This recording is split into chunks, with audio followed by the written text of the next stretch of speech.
You're listening to the We Are Libertarians Network. Learn more at wearelibertarians.com.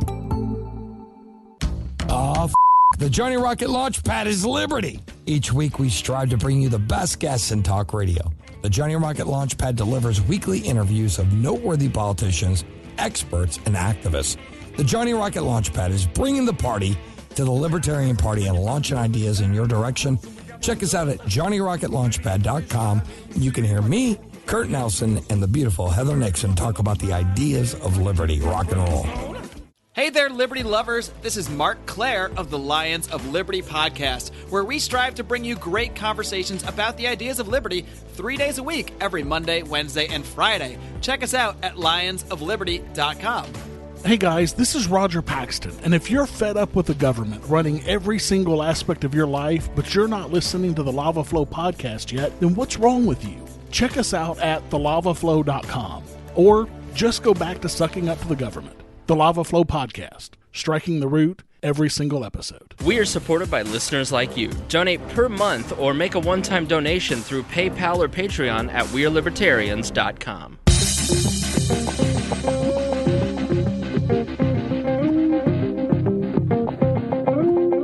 Welcome to We Are Libertarians. I am your host, Chris Spangle. We Are Libertarians brings you all of the irreverence modern politics deserves. We explain to you what the hell is happening in our world today and how we can fix it by thinking differently.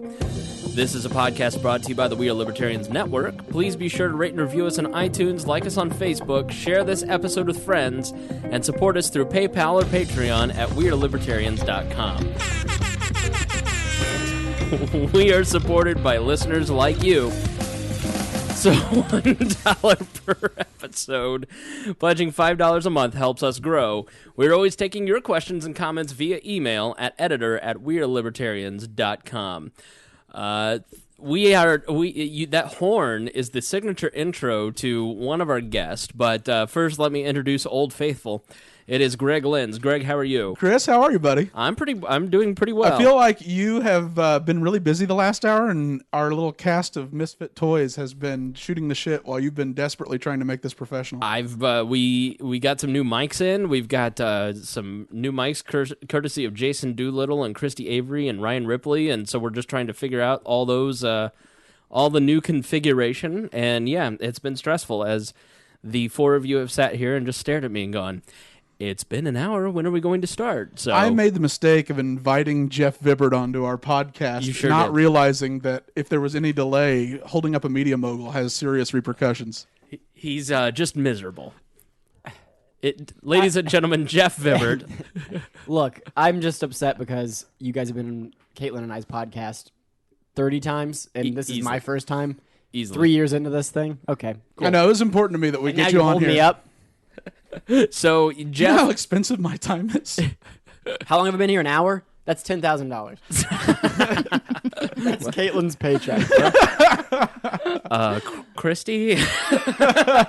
So, no, Jeff is my coworker, and he is the host of the Jeff Vibbert Podcast, aptly named. And, yeah, we've been on his podcast a million times. But you have. I have. You've been on. I've been on. I'm usually on the ensemble. It's not my podcast. It's Kaitlyn and I's podcast. Yeah. So the other member is the lovely, the nice Kaitlyn. No, that's not it.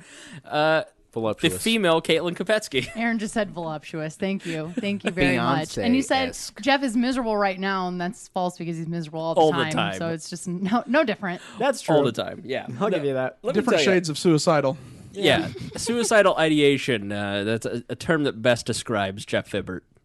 50 Shades of Niche. Who's that? That is Aaron Ewert talking before he's been introduced, as always. Aaron, how are you doing? Doing great, Chris. It's so good to have you, buddy. Thanks for not inviting me tonight. Yeah, you weren't invited. How did you just show up here? I know the times. I messaged in the wrong chat. I totally meant to do it individually. You left the door open on 616? Well, the thing about... No, we're not podcasting tonight. I'm just meeting Spangle to talk about something. The thing about Aaron is that he's always circling the stacked pickle about a mile from my house, or really any of the 13 stacked pickles. It just goes around 465. Yeah. You guys want to have lunch? Right. I know it's like... I need a beer. It's 11:30. Yeah. Yeah. So, it's that or play with my kids. I need a beer.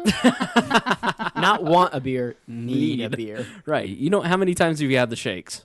I've never had the shakes. It's the only thing he's not allergic to, guys. Literally, it's the only thing you can consume. I live on a gluten diet. See, Aaron is allergic. What do you have? I have eosinophilic esophagitis. He grew up mouthful. He got the Martinsville water that wasn't filtered growing up, right? And that shit's like Aaron Brockovich bad. He didn't have the filtered. I lived like 6 blocks away from where they spilled all the dry cleaning detergent after they used it into the water supply. He drank bleach. He grew up drinking. I'm blaming bleach. that. You're a thalidomide baby, actually. Probably. Are we on this again? Did you just bring that up 2 podcasts in a row? Was that a dolphin? Yeah, that's flipper hands. It's a flipper. Greg, do something. Well, I think right now we've fully triggered Kaitlyn, which is the entire intention of.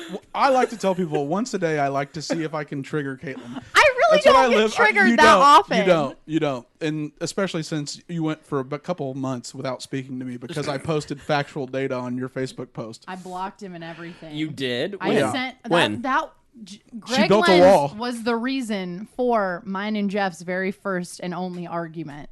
Really? It was all his fault. Thanks. I'm the great instigator. But honestly, He says it on his Facebook bio. We were at our lowest of lows, and then we were able to build up from there. And we have a friend who told us every good friendship always goes through a fight, and if you make it out of it, you're friends for life. That's it. And so thank you. I facilitated your bond. Now the sun never sets on the Jeff Vibbert empire. So thank you. I appreciate that. You'd have been able to do a lot with free labor. True. Yeah. Exactly, right? So Jeff and I work together at our day job, which shall remain nameless here. For now. For now. Our execution is imminent, as always. And so, what is it, in 5 days, 6 days? Yes. Can I be the executioner? No. And so Jeff, like I said, has been on many of our podcasts, but you're not political at all, are you? No. Not at all. I was going to say, no, not really, but no, not at all. Not at all. Yeah. Like anything political is repellent to him. Yeah, that's a good way to put it. Did you vote? No. Why didn't you vote? Pointless. You got one vote doesn't mean anything. So remember that. Now all these libertarians are the third party system. Nerds probably relate to more of them than you realize. We're off to a great Trigger start. warning. Trigger warning. The system is rigged. No, because I do another podcast, the Chick McGee Show. And anytime we talk about politics, the two-party system, they go, you do realize there's a third party you could be voting for. Chris Spangle, we libertarians. Yeah, so exactly. I'm tired of your trolls bothering me. You do realize what podcast we're on right now, right? Jeff Vibbert Podcast. We got podcucked. I just assume anytime I podcast, it's my own podcast. Oh, this isn't good. No, if I had to pick a party, I'd be libertarian for sure. Yeah, you took the world's smallest political quiz, and you were like 100, I think. Okay, well, those are rigged, so... It is You're not supposed to know that. You admitted to me one time that those are rigged. Yeah, so... Do you want to kill people with government guns? Oh, then you're a libertarian. Right. So, Kaitlyn, you were just a little left of Lena Dunham, right? Don't put her name close to mine. Come on. No, Kaitlyn, you're more of the liberal persuasion, would you say? Is that fair? Yeah, 100%. I mean, I grew up... My whole entire family is Democrats. Yeah. My South dad... Bend, Polish Catholic Democrat. Exactly. My dad works at the post office. My mom is a teacher. They've always been in unions. Like, why wouldn't I be Control a Democrat? the unions. Well, yeah, but... You've almost paid off your student loans and you're, what, 22? I'm 23, and they're going to be paid off on December that 31st. Seems pretty libertarian. I didn't even... fiscally, really responsible. She pays her bills, which is, very libertarian. I didn't even... I haven't even started paying the principal. Are you kidding me? What? On your you have student loans? Student loans? Oh, yeah. You still have student loans? From the degree that I didn't get 10 years ago. Oh, my God. Because you went for 3 years for history? 4. I got 60 credit hours out of 120 at IUPUI in history, and then I dropped out because I had to work. Yeah, I knew that. Well, and you got the job with Abdul. And I got 2 straight Fs in algebra. You had to take college algebra? 3 times. You worked with Paula Abdul on American Idol? I did. Yeah. He was one of the Mexican chair people in Bruno. Congratulations. So, no, congratulations. That's a great achievement. Thank you. I'm very, very financially responsible because I'm honestly the type of person where like I don't want to work. Like I had my Well, that's not very first day libertarian. of my very first job was June 1st, 2015. I woke up in the morning. My boyfriend looked at me. He'd made me dinner and he said, "Are you excited for your first big girl job?" And I said, "Fuck no, I've got to do this for 60 more years." What do you mean am I excited? It's a death sentence. Literally. We have 2 weeks off in December. Oh, you do. And it's honestly 2 the weeks greatest. and 2 days, I think. Yeah. Oh, you do. And it's too. honestly the greatest thing ever. Are you going anywhere? No, I just pretend. You aren't even doing anything? I pretend I'm I have 18 parties thanks to you fucking people. You're welcome. Sweater parties. Mine's a pajama party. I like have that. I don't have enough ugly sweaters for all of the parties that I've got to go Just to. get the red Ken Bone sweater, and since you're political, it'll be perfect. Exactly. Yeah. Yeah. I just having friends is so hard. Oh, is it? And so, Oh, he does. He hibernates during the 2-week period. Oh, I know he does. And then he gets on Facebook at the end of it, and he talks all about how he's like recharged because he's just been sitting on his phone for 2 weeks straight. It's a new person after that 2-week period Yeah. every Yeah. time. He's happy about life. He's excited. The worst is when Spangle gets on Facebook and goes, "Ugh, I need a vacation from my vacation." That's usually like day 12. Kill yourself. Yeah. Jeff and Kaitlyn are the little brother and sister I never wanted. Yeah. Oh, that was the nicest thing you That's ever what made said. Spangle pro-choice. Jesus. Just like his candy jar over here.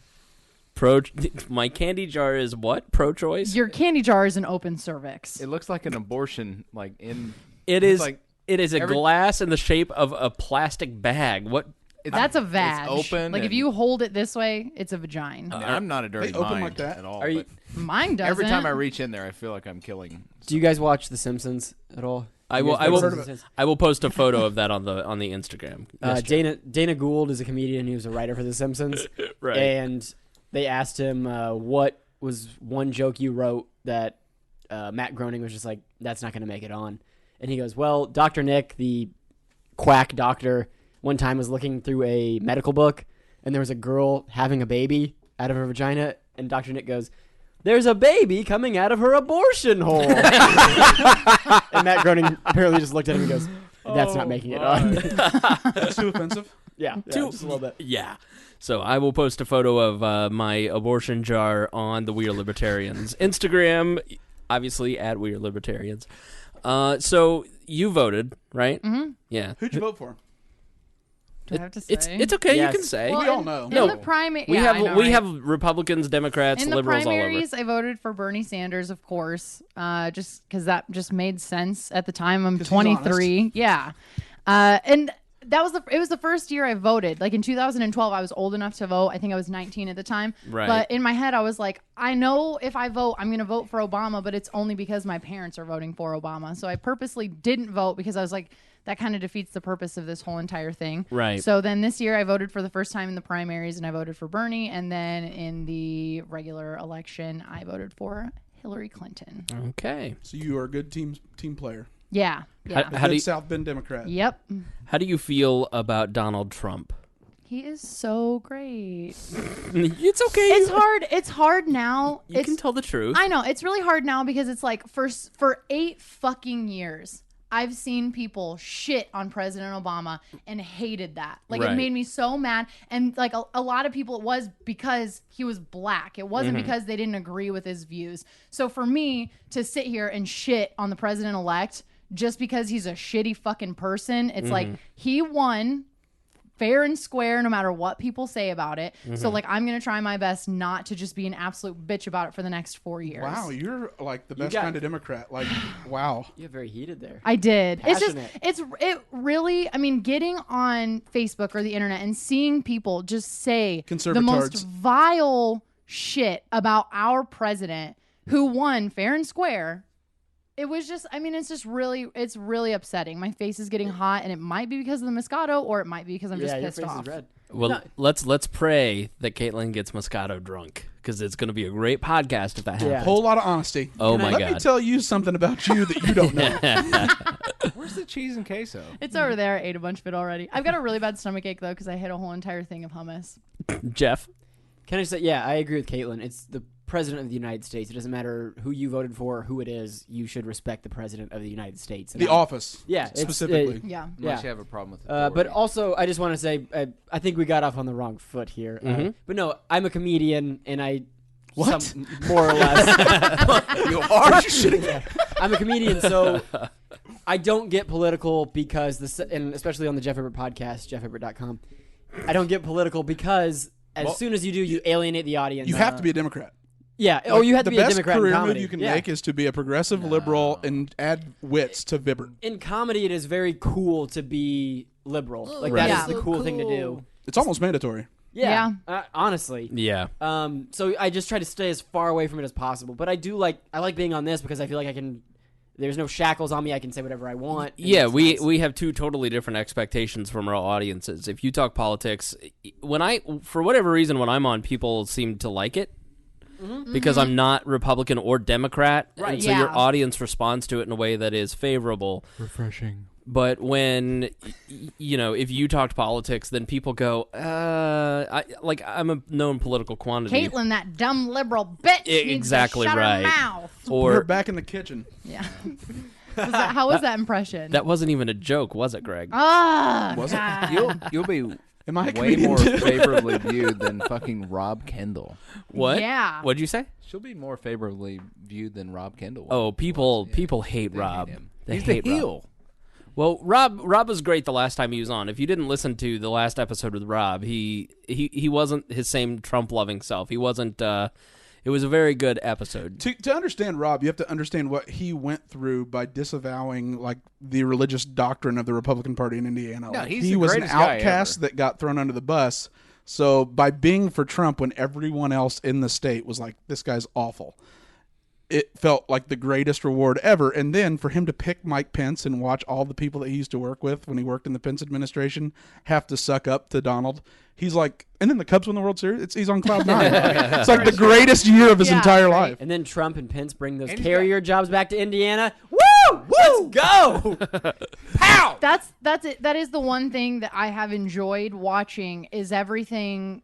I mean, become great again. Yeah, well, everything that he said he was going to do that's already unraveling, and it's a month after the election. Yeah. I mean, unraveled quickly. Ivanka Trump just is supposed to be the person, and her whole thing is going to be climate change. And Trump literally said it was fake multiple times. So I get a sense of my petty self is I love watching this. I love every fucking bit of it. That he's going to fail.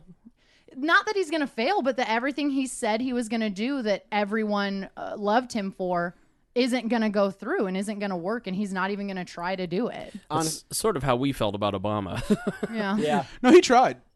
He just went in as he was naive and idealistic that you could be rational in D.C. and people would look at the same set of data and reach the same conclusion and compromise, and that is not how D.C. works. No. You have to shame and blackmail, and then you get bills passed. President Obama, I know a lot of people have issues with him.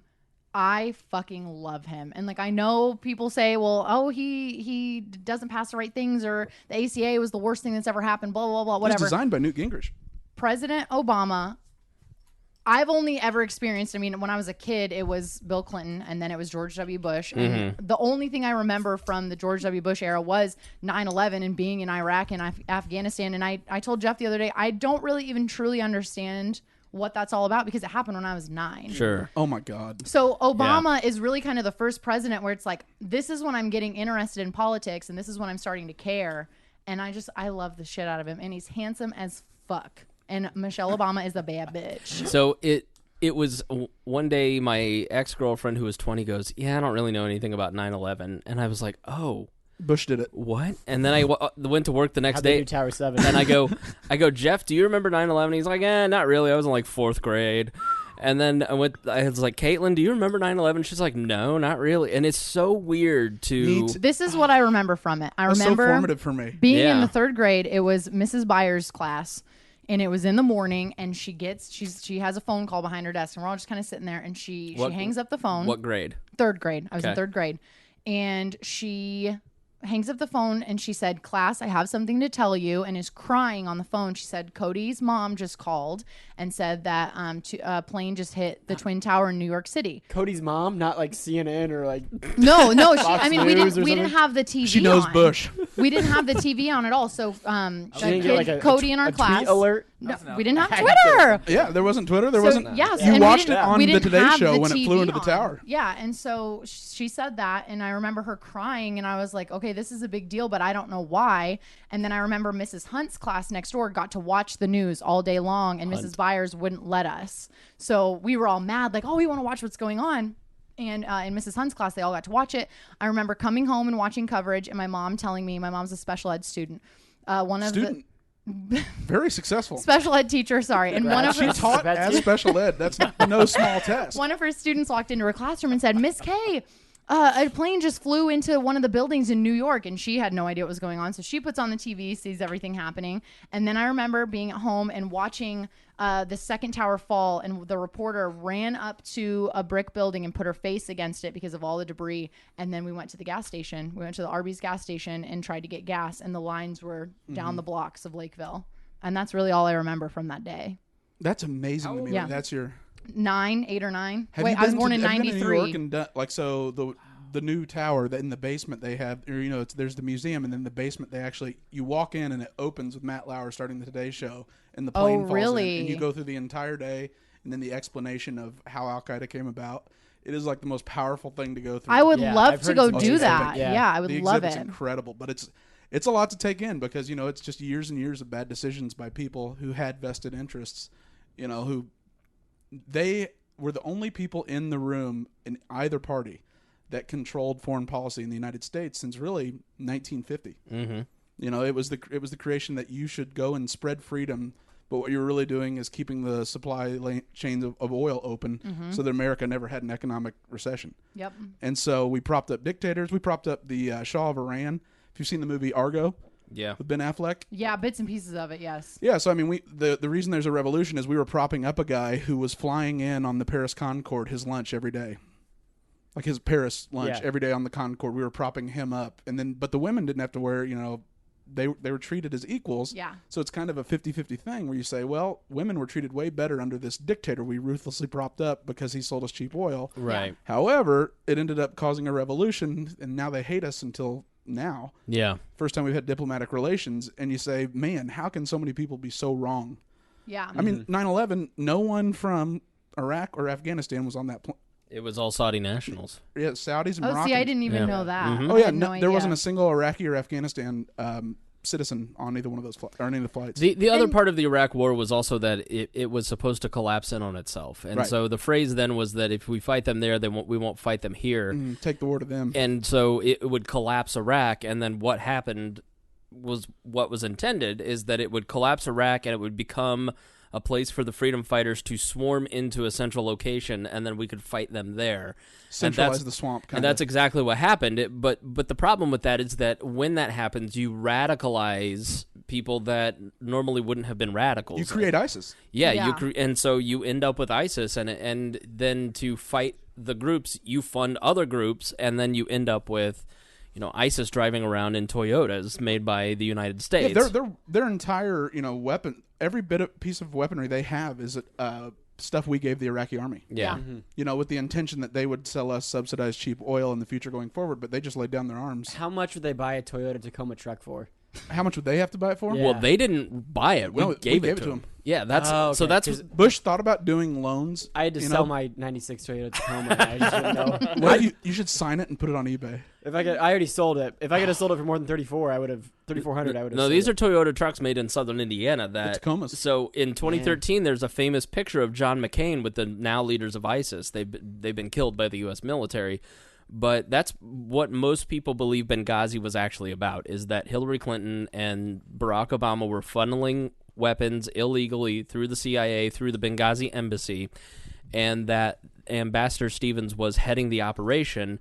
And they got attacked, and the reason we didn't go in and help them was that it was a burn mission. Like if they got sideways, then they all just were going to die, and You were on your own. their job was to destroy the documents in Trigger a Benghazi. war with Russia. Right. You know, because Exactly. what's going on is like Russia controls all the flow of natural gas to Europe. So they can literally shut it off if they want to in the winter, and Europe goes cold. And so since Russia has that kind of influence, Qatar wants to build a competing pipeline, but in order to do so, you have to go through Syria. Syria is propped up as Bashar al-Assad, who's an ally of Russia. And so they're not going to allow two pipelines. So it turned into a proxy war, which is why the king of Qatar gave $1 million donation to the Clintons that was off books. That came out in WikiLeaks is it was to, you can't prove it, but you're saying that's odd that a dictator that also got caught for fixing the FIFA, trying to get the World Cup, also gave money to Bill Clinton as a birthday gift. And we were trying to topple Bashar al-Assad, who's really the most moderate of the Iranian-sponsored dictators in the Middle East. Like, this is a guy that was an ophthalmologist in London. That's insane. Yeah, so once you like He's look friends at with John Kerry, like they dined together. Once Cash. you look at this stuff and you start to piece it all together, it's very easy to see exactly what's going on. But then when you talk about it, like if I put that on Facebook, people would call me a conspiracy theorist.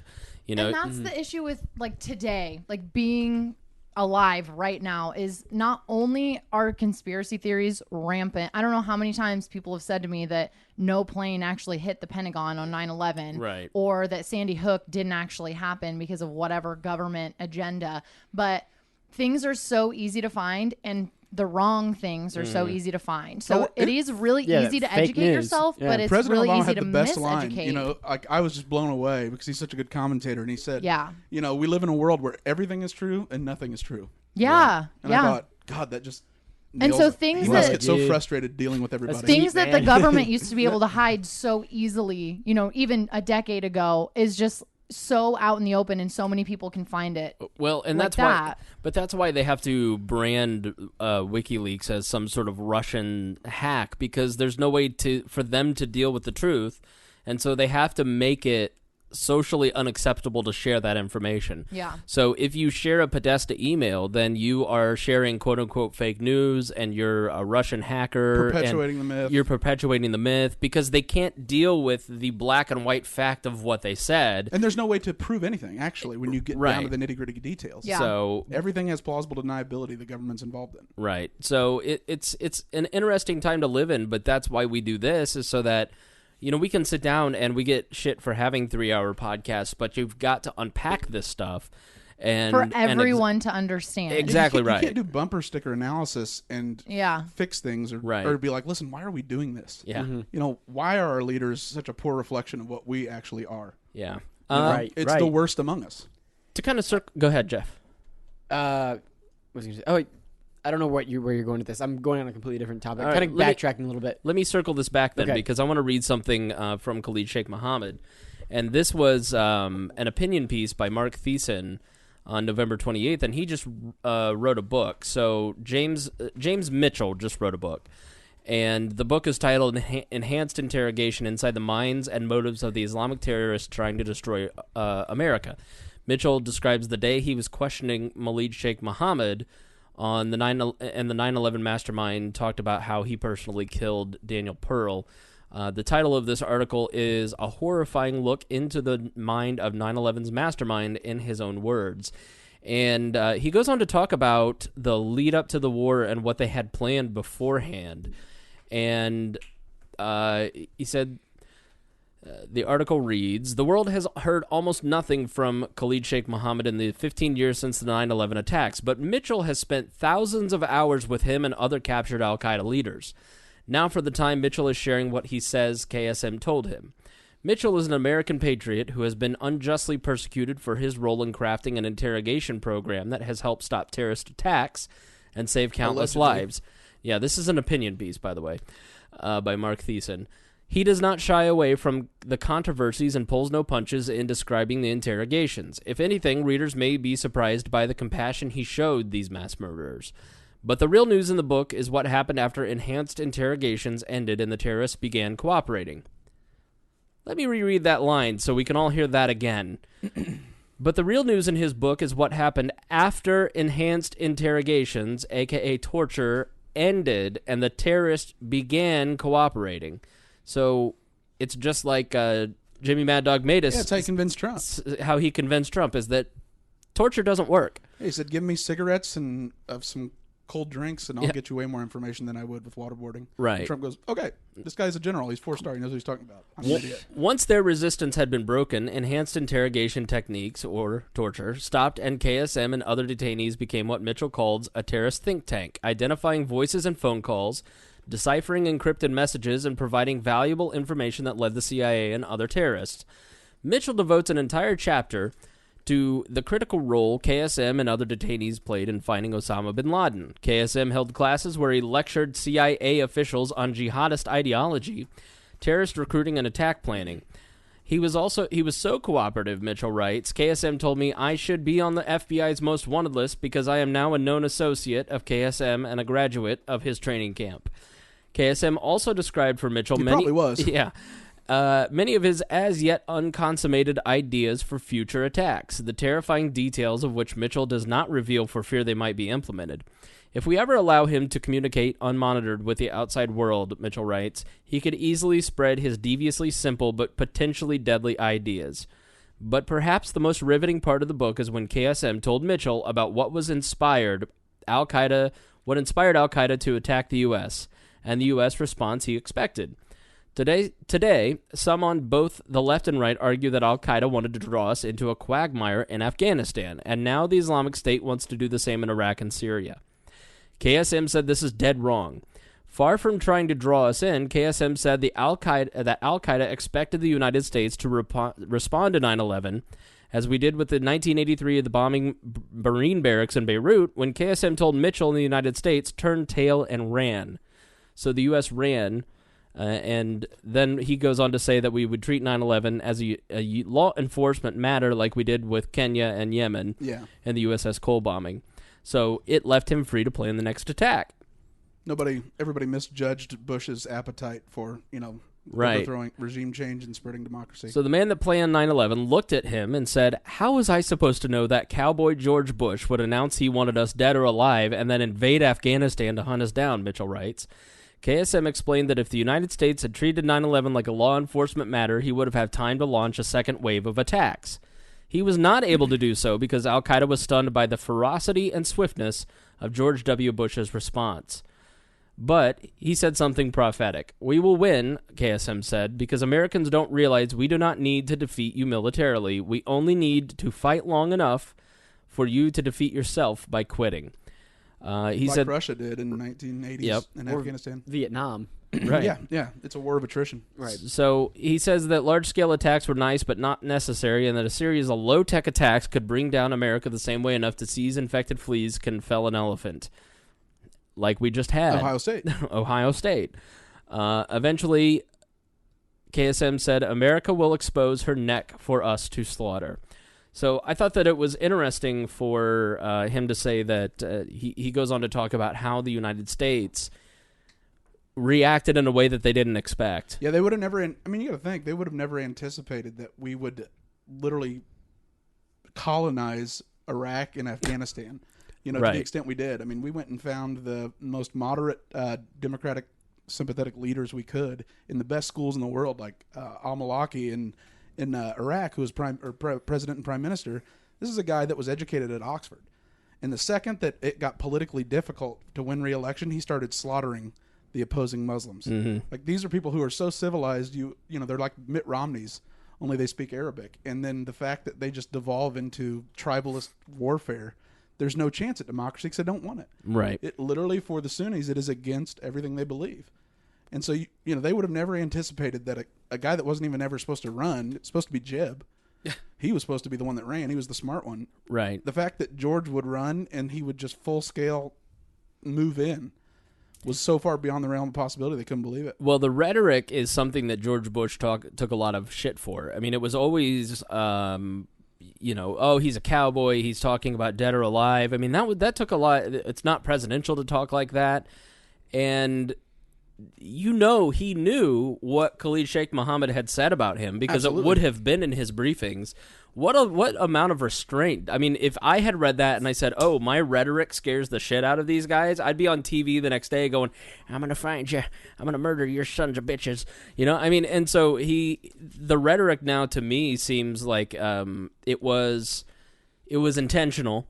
because he knew that it scared those guys. Yeah. So if I mean, this it guy's was, and telling then the also truth, he has an ego. You know, Sure. he is a Texan. Like, he wears that pride on his sleeve. Yeah. You know, and so there is it's kind of like Back to the Future. When you call Marty McFly chicken, he goes over the top and responds too strong, and you end up creating a mess. Nobody calls me a chicken. Right. Like, it's the same type of, like, you know, alpha male response. And the problem with, like, you have to be so devastatingly awful in order to stop people that have the same thoughts as, like, Khalid Sheikh Mohammed. It's not that you can't become someone they fear. It's that, can you live with the monster you have to become in order to scare them into submission? right? You have to be Hitler. Here's a guy who's bragging about personally ripping off the head of Daniel Pearl, a journalist.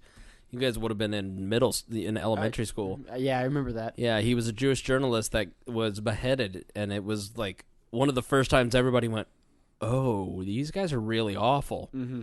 I mean, here's a guy who reveled in that. He bragged about it. Oh, yeah. I mean, yeah, they believe, you know, based on, like, a very rare hate of Islam, that this is the way to usher in they can actually facilitate the arrival of Jesus' return in Damascus and usher in the Islamic Caliphate and peace on earth. Right. And it's a radical imam that believes it, but yet it's inspired enough people, and they're able to politically use it to create what they want, that it scares the crap out of you, because they put people into cages and march them into the sea. Yeah. I mean, they throw gay people off the top of roofs in Syria and Raqqa. I mean, it's incredible. It's the kind of thing you can't imagine. And so you say, what do you have to become in order to make them have fear? Yeah. Especially when it's glory if you kill them. Yeah. And to me, that's why it's just like, you know, Perez Hilton crying on YouTube after Trump won. He's like, I don't feel safe anymore. It's like, are you kidding me? Like, Well, no, I mean, if I was gay and I lived, especially if I lived in a southern state or a red state, I wouldn't. I mean, I'm not saying I would fear for my life every day when I woke up, but yeah, there would be a sort of fear there. I mean, I think He is the first presidential candidate ever to hold the LGBT flag, the rainbow flag, Right. on stage and be pictured with it. but a lot of his supporters Oh, yeah, they're kind of rednecks. just don't really They like don't- get yeah. down with that. They just forget that happened. They think it's a joke and not yeah, real. yeah. right. I think they're afraid some of their rights are going to be taken away, Yeah. but I don't think they fear for their lives where they're going to be thrown off of the roof of a building. Because that's the thing, America is pretty great. If you Yeah, think about exactly, it, you know what I mean? exactly. But I don't think that. I think that kind of laughing at it and thinking it's a big joke, like I think it's kind of fucked up because I mean, one of my best friends lives in Tennessee. And she worked at a courthouse in bumfuck ass Tennessee, of I've the been there. reddest of I've red. heard of bumfuck Tennessee, but never bumfuck ass Tennessee. Yeah, it's on different. fire. It's a suburb. It's different. Yeah, oh, okay. Yeah, our prayers go out to bumfuck East. It's burning. Yeah, Tennessee. Yeah, It's Gatlinburg. burning right now. And That's why they call it the Smoky she's Mountains. white and she's dating a Hispanic, and Right. one of her coworkers walked up to her and was talking about how horrible biracial or interracial relationships are. She said, "You realize I'm dating a Hispanic, right?" And she said, "Well, I still love you, but I just don't support But you." the, You know, it's what just does that like, have to do with Trump, though? Like, just every because incident they of racism. love him. They But love so? him. So. Every incident of racism now has become Trump's fault. No, I mean, it's like we said. It's neither all his fault, nor did he not slightly enable people who already were. He leaning totally that way. enabled Yeah, it. absolutely. Well, it didn't enable it. It said, you know what? If he can get away with, getting right up to the line of flirting with white nationalism, then I feel like I, as a private citizen, can go ahead and say some things I've been keeping myself for many years. Exactly. Like my grandma wouldn't acknowledge. My sister was engaged to an Ethiopian and wouldn't acknowledge him. She said the N-word her whole life. Both Yeah. my grandmas Yeah. from Southern Indiana. I and know how so- to say the N-word in Polish. Right, and like they would have still said it regardless of whether or not Donald Trump was president. Sure. What is it? I'm not going to say it. Just because it's in Polish doesn't mean No, it's not horrible. I just You dumb Polak. so Oh my God. we call ourselves that, so it's fine. in high school, my best friend, his parents were in an interracial relationship. His mom was white and his dad is black. And yeah, and my parents one time said, like, that's got to be hard for him. Like, I mean, that's got to be harder. Why? And I was like, what? No, he's just my friend. Like, how's that hard? Like, so we're obviously getting better. Like, Yeah. I don't even Yeah. think Right. twice about it. You know what I mean? So Well, it's guaranteed that it's a we're melting pot. going to inevitably. improve. Yeah, things are good. Things are getting better. But the way social media is, you'd think we're back in the dark ages and we're Yeah. stoning people in the streets. So Well, that's the thing is that's how you can that's the economy or the economic part of politics. The only thing that you can motivate people around until Trump was gun control and abortion. Yeah. For Republicans. Yeah. Now there's a new strain of, America first with undertones of white nationalism. And that's been a new thing they can fundraise on for the first time, and that's why you're seeing it so much more prominently in campaigns. Right. And a narrative around it, because it moved the needle. They've tried everything. They've tried. But immigration never worked until Trump. Right. And to me, if the left has spent so long using identity politics to motivate people to vote, and they really did, and so it's not a surprise that at some point the right would create their own version of identity politics, especially as white people become a minority, and they're not a minority yet, but they're treated like a minority in certain ways. If you threaten a huge voting bloc over time with going from being the dominant political force in America or whatever country you're in, and it's inevitable that decline's coming, they're going to do everything they can to prevent that. Whoever's the most influential in politics always holds on to power for as long as they can. Yeah, for sure. And they go down kicking and screaming. To me, race was such a secondary thing in this election. I mean, it may have been the motivation for some people, but money. People are broke. Yeah. It was They feel broke. It was counterproductive. But people are broke, and the craziest thing to me was these people are broke and they're looking at a billionaire as a savior. But that's how bad. Like, if it had been Bernie, this election was over. Yeah. If it had been yeah. Martin O'Malley, this election's over. Yep. Jim really Webb liked would Martin have O'Malley. won in such a huge landslide. It would have been incredible. That was one candidate that was capable of losing to Donald Trump. Yep. The other thing about Trump is that since the 1980s, I mean, I remember seeing Donald Trump's book on my dad's bookshelf and looking through it when I was a kid. Like, Donald Trump in the 80s and 90s was, he was this massive media figure of build your own wealth because he was created like Walt Disney for businessmen. Exactly right. And so all these small businessmen, like my dad, had the book and wanted to be Donald Trump because eventually I can get there too. Yeah. Because he didn't talk about a small loan of $1 million. They didn't know he inherited a shit ton of money from Fred Trump. And, so Donald Trump has always played to that crowd.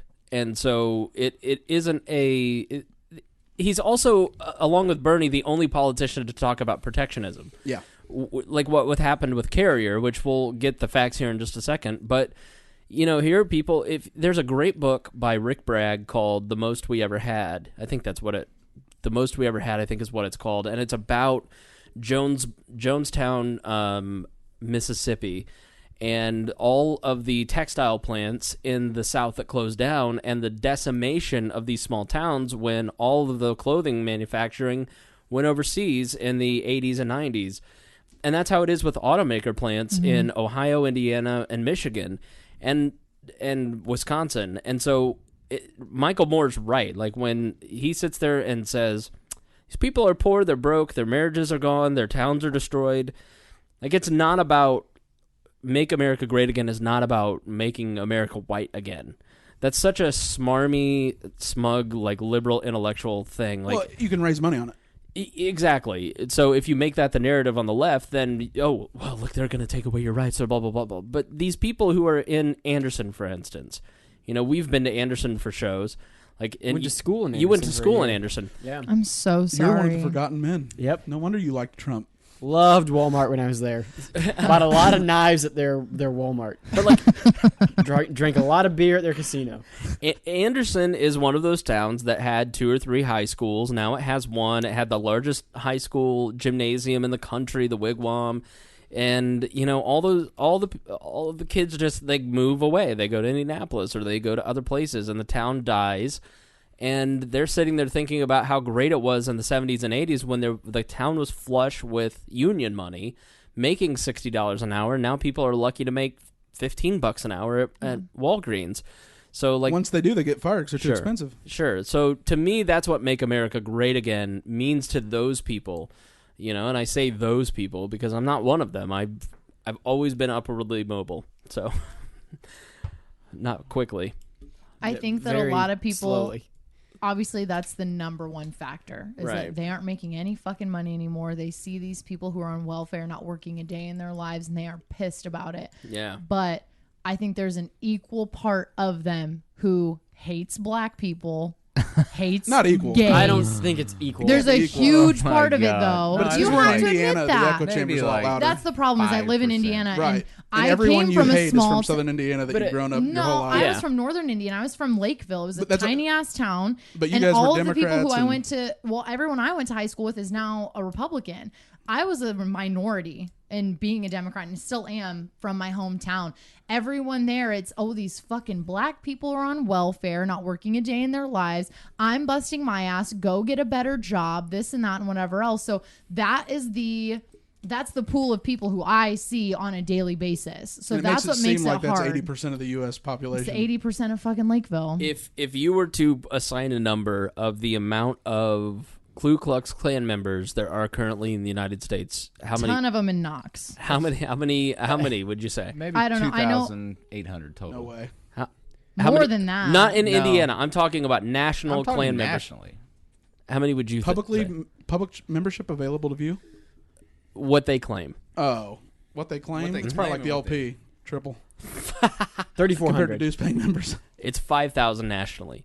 But you would think that the Klan, and the most that the Klan ever had was a membership of 40,000 in the 20s, which is not that many people across the nation. No. Like we take the extremes and we make that the example. So like this Roger Spencer, The alt-right leader. clearly a Nazi sympathizer, like based on his words. Not a Nazi. He's not a Nazi. That's the thing. He's not a Nazi sympathizer. He is an ethnocentrist. You know, he definitely believes in white nationalism is the right way, because that's when there was, you know, the most peace and prosperity in the history of America. You know, it's post hoc ergo propter. Sure. After, Xenophobe. therefore, because of it. Honestly, That used to be called being a patriot. 4,900 of those 5,000 probably live close to or in Knox, Indiana. Which is Knox, in northern. Indiana doesn't have 5,000 No, people. it doesn't. No, this is a real story. So, Knox was huge with the KKK. And even now, it's like fucking rough territory. They were in our conference for when I was in high school. So every season, you would go to Knox multiple times to play them. And my dad is a drummer, and he plays in a band. And there is a Mexican bass player. And The they band were- is called Hitler and the Did Nothing Wrong. It is called Out by 8. 6 because million the guy wasn't who had enough. practiced at his house, his wife would kick them out of the house by 8 o'clock. Your mic is going off. And they were in Knox for a gig, and they stopped at a gas station, and the Mexican guy was in the front seat, and my dad was running inside real quick to grab something. He was like, hey man, like, can you get back out here really quick? And my dad got out of the car and looked around. Every fucking person at that gas station was staring at him like they wanted to murder him. Oh my I mean, God. this was like 2 years ago this happened. You know what I mean? So Well, in 2008, when people were canvassing for Obama up in Marion, Indiana, and Muncie, Indiana, which is East Central, which is Trump territory because it's a lot of protectionist white Republicans. I mean, there are a lot of instances where allegedly people would knock on the door and say, I ain't voting for that. And, you know, I mean, Yep. it's Yep. so. My favorite political science professor ended up doing some work for Obama, like consulting in Ohio. And at Athens, where the University of Yeah, Ohio is, yeah. he was going door to door early on and said he went up to 3 guys that all clearly were on welfare and were sitting on a front porch, Appalachian types, you know, Yep. and we're like, we're voting for the N-word. No need to give us a sign or anything. We're all voting for him. And he was like, wow. that's the first time I've ever experienced that. Yeah, that's They surprising. call him that and they're voting for him. Yeah. Hope and change. It was a Yeah. weird election, weird time. Yeah. I remember I was in my grandpa's garage getting my hair cut. He was a barber. And The one who Okay. paints his He's a Floby? shoes. the one who paints his shoes. Yeah, he paints his shoes. But How many years have those shoes been in service? like 20. Are the New Balance? I don't know. He's painted over the logo so many Made in times. America. Yeah. Can you please get a picture of these shoes? Yeah, I will. So I you're- don't know if he has them anymore. I think my mom caught on to this and was like, "We're getting you a new pair of shoes. Like, I will You're pay for literally them." painting your shoes. I will with be this. Buried in with those. wall paint. But he's a throwback to the Great Depression. Yeah. Waste not. Yeah, so but I remember sitting in his garage and he goes, you know what? This is in 2008, leading up to that election. He goes, a lot of people say Obama's an N-word, but I'm voting for him, which was insane for someone who's been in the suburbs of Indianapolis his whole life and went to an all-white school, was in the Navy. It was just crazy to hear. And I was Yeah. like, oh, okay, all right. But the fact that he was voting for him was amazing. Yeah, I mean, he shifted he pushed the conversation forward in the the development of. He fixed racism in ways because he forced people to vote for him that usually would just hate him based on skin color within his own party. I'm going to stumble over my words here, but is there a way? I don't know. People. It's amazing that people can be. I think people are just ignorant. They're not racist. They're just ignorant. You know what I mean? Because I mean, they he's just like literally don't know any better. Even though he's an N-word, I'm voting for him. Like.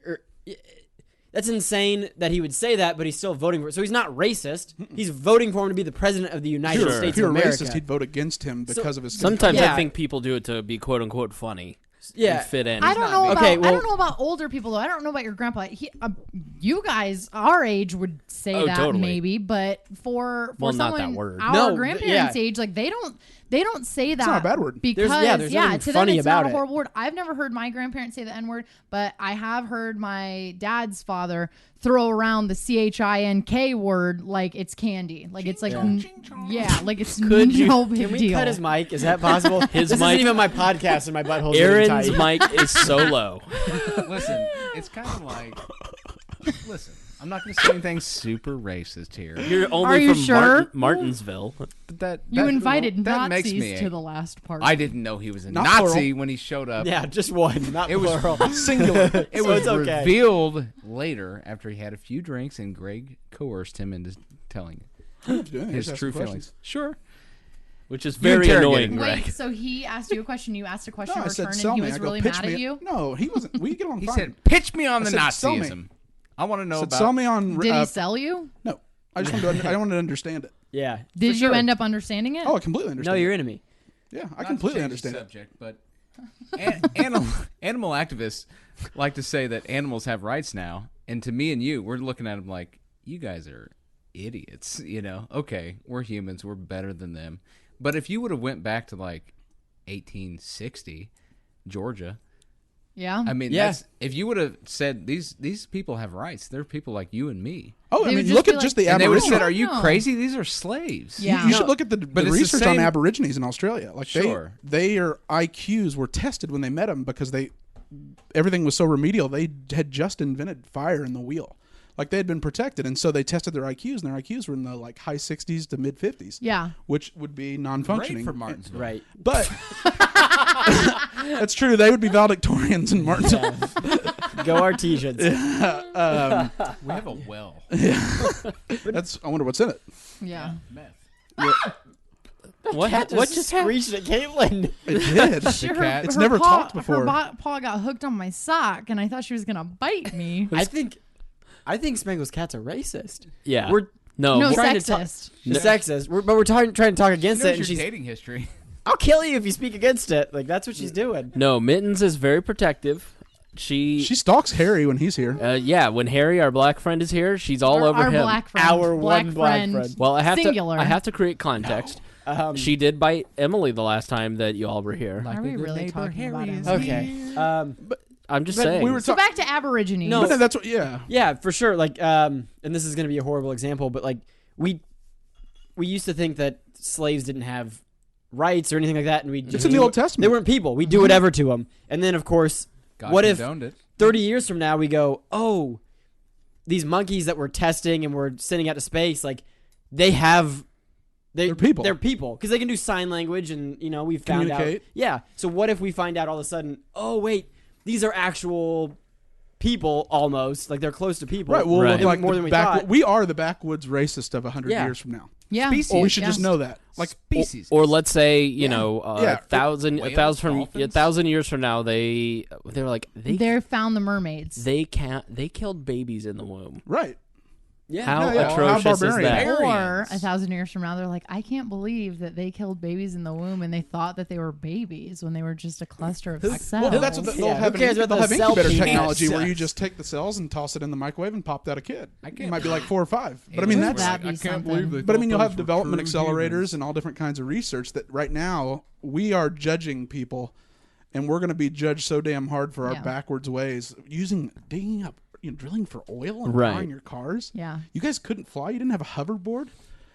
Dude. Fat ass cat was just trying to get Tostitos Not out of that everyone shit bag. was sterilized to begin with, and then you become unsterilized when you want to have babies. It was like very Margaret Sanger. Sorry. I shouldn't go back to this. Hitler's eugenicist. Yeah, she hated black people. That was the reason for our first argument. Yeah. Was Margaret Sanger. And you know what I said?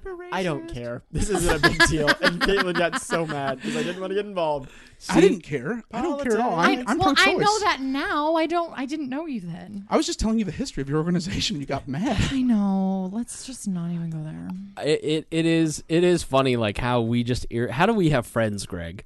That's a Because great we're not question. serious. Like we accept You anyone. don't. Like I'm not sitting here judging Kaitlyn because she has beliefs that are different than mine. Right. I can have the conversation and separate whether like just because like you could be a Buddhist or I could be a Creole. A voodoo. Or you could be a Hindu like Spangle. Yeah, With his bindi on his forehead. Right. Exactly. That was really offensive today. See Spangle, and you can see the photo. I have a. I laughed so hard See Spangle. when I saw. I was like, "This is the perfect." Oh my God, his grin, and he won't see this coming. Everyone will be like, our good friend and coworker and personal heroes, Chick McGee, took a photo of me right after I got a scratch on my head, and it looks like I have a bindi. And Aaron is trying to ruin the podcast by taking a photo in the middle of it. Why did I invite Aaron? You didn't. Greg didn't. Greg literally put us in a separate Facebook message. Hey, But can you guys make it? Yeah. Can you guys make it on Thursday? So that was you who invited Aaron, but I'm down shit. with it. I love Aaron. He needs to come. Uninvited me. I did. I told you not to He is come. the comedic relief. I know. He doesn't need have it. rights. I just like cracked he might in wise. 1,000 years, but Yeah. right now, I'm here to crack We're wise. just. I feel like every single day we're getting closer and closer and closer to like Armageddon. who we're supposed to be. You Yeah. know, like Yeah. that's the way I think of it. Is 25, 30, 40, 50 years ago, if we had the presidential race that we had this year, I mean, like it just wouldn't have existed. That this was just the wouldn't be a only thing. time within our probably going back to the fifth, because Trump would have been like Goldwater and he got crushed. So like this was just an election where only following Barack Obama, only by the messages he's been able to seize around and running by Hillary Clinton and mobilize basically the Beach Grove white trash voter. Yeah. This was the only election he could win. If he had run this campaign against Barack Obama when Romney did, he'd lost. Next, If you ran this against Bernie Sanders, if Bernie Sanders won the yeah, primary, like this was would've lost. The one way. Yeah, it was an anomaly to pull this election off the way he did because everything had to line up right. You had to have people who were, were getting ready to enter into the TPP, the Trans-Pacific Partnership deal, which was going to undermine labor-intensive manufacturing again, and it gives it's a giveaway to corporations to create their own lawsuit pathway. If Hillary Clinton had won, we would have given the country over to international socialists. Yeah, We would have become a national corporatists, right? Multinational corporations exist CCCP. outside. We would have given it over to the globalists. The globalists would have won. Yeah, like Trump is. I have the documents. Like this thing. The thing with Carrier is it's being politicized, right? Like the It's left all over hates the it because news, all over the the left news. hates it because Trump is Trump, and the right, has been free trade, and they're like, holy shit, now we've got. Why is a labor union Democrat our nominee and president? Like they can't believe it. Wasn't the whole thing, because I don't quite understand everything, but wasn't the whole thing that none of the jobs were going to go away from Indiana? He was going to tax the shit out of them, and now he's saying, well, like half of them can go away, but like we're keeping half of them. No, so like they're all going away because they were moving operations. Carrier was moving operations to Mexico to save $65 million a year. Yes. What he said is he'd slap a 35% tax on anything, any of their air conditioning units they tried to sell in the United States that were manufactured outside of it. Okay. For those who don't. Yeah, what he did. Vocab word of the day. Yeah. Tariff. Yeah. Look at you. Thank you, You Aaron. went to Martinsville? I thought you were an Aborigine. Sesame Street, folks. So what he did is, and that's the thing is he doesn't really. It'd be impossible for him to think that you could be a protectionist, and that would lead to economic growth. You can't. Like that is disproven economic science. Yeah. What he's doing is using threats and pretending to be ignorant in order to stop outsourcing. Because what happens is as you manufacture things outside the United States, all the research and development takes place outside the United States. Mm-hmm. And that's a strategic risk from a military perspective and an economic development perspective to move all the testing labs and all the creation and R&D out just so you have all highway like service jobs. you're the technician for the automated plant or anything like that. But Trump uses ignorance and exploits it for political gain. But like what he did with Carrier isn't bad. It isn't good. It isn't bad. It's probably worse long term, because free trade intertwines economies, and it makes you more familiar with Mexicans and not hate them, by trading with them. Yeah. That's the whole, idea of, economic growth and liberalism. But Trump is villainized by both sides, and he shouldn't be, because those are jobs that if he hadn't done it, they would have moved to Mexico. Mexico puts a 40% tariff on our goods, but we don't put one on theirs. Why is that? Because NAFTA was designed to keep Mexicans in Mexico rather than coming here for jobs. Okay. So we will open up trade. They were still a developing economy. They weren't, like us, just like South Korea and other like Brazil, the South American countries. So we were willing to let them protect their special industries for a while with tariffs, and then we wouldn't retaliate. If it kept the people there. Okay. And it didn't work like that. No. And so and no one's talked about it. That's what Ross Perot ran on. Trump is Ross Perot. I don't know who the fuck Ross Perot is. He's got a lot of, Ross Perot has a lot of graphs. Well, he ran in a presidential Ross election Perot. under the Reform Party in 1992. Who the He's fuck the reason is the Bill Reform Clinton Party? won. They're not real. Okay. But like he ran against you. George H.W. Bush and Bill Clinton in 92. Okay. And he ran on protectionism. NAFTA's a bad deal. We shouldn't do it. And Bill Clinton's, the one who passed NAFTA. The idea to stop immigration or illegal immigration. And Trump copied him because he ran every night on Larry King with graphs about why it was a bad deal for America. And Really? It took until today. Like if Bill Clinton had been president and passed NAFTA, Donald Trump is impossible. So people don't understand. It was literally like the perfect butterfly effect. Yeah, everything Like lined up exactly perfect right. domino effect for him to be president. Enough angry white sentiment. The white people were enough of the vote. And the Democrats abandoned blue people from Lakeville. Yeah. Enough of those Obama voters that felt like he was going to put money back in their pocket didn't feel like he did enough. Yeah. And enough Democrats stayed home because they felt alienated. Bernie wasn't the nominee. Yeah. Yeah. It just all lined up right. And Hillary's a shit candidate. This wasn't a campaign for her. It was a coronation. Right. There was a lot of inevitability. It was a formality. Yeah. Yeah. I don't even have to do anything. That's the thing. I'll never forget having a conversation with my dad, a year ago, and him saying, like, they knew she was going to be president all along. There's no way she's going to lose. I fought this for a year. And then she I kept ended telling up people losing. Trump's probably going to win. They were like, "You are insane." I remember my boyfriend Matt and I we watch Bill Maher quite a bit, which he's like a little fucking crazy, but I'm into him. So we were watching Bill Maher, and Bill Maher is kind of saying, like, this is a possibility. You need to be aware that this could happen. And I looked at Matt and I said, there's no way. I said, there's literally no way this is happening. I'm not even worried about it. I wasn't worried about it until 9:00 on election night. Right. Literally. when he had Virginia within the margin of error, which he should have lost by 5 points, I said, it's an early night. And everyone was like, Joe Ruiz was like, you're crazy. I'm like, it's 9:30 and the election's over. Donald Trump's our new president, and it might be a rout. I fell asleep. I fell asleep at 10:00, and I was like, I don't want to watch it. Like, I'm gonna wake up and I'm gonna see that like Hillary Clinton is the president. I'm with her. And I woke up at 1:00 in the morning, and I was scrolling through Twitter, and I was like, holy fucking shit!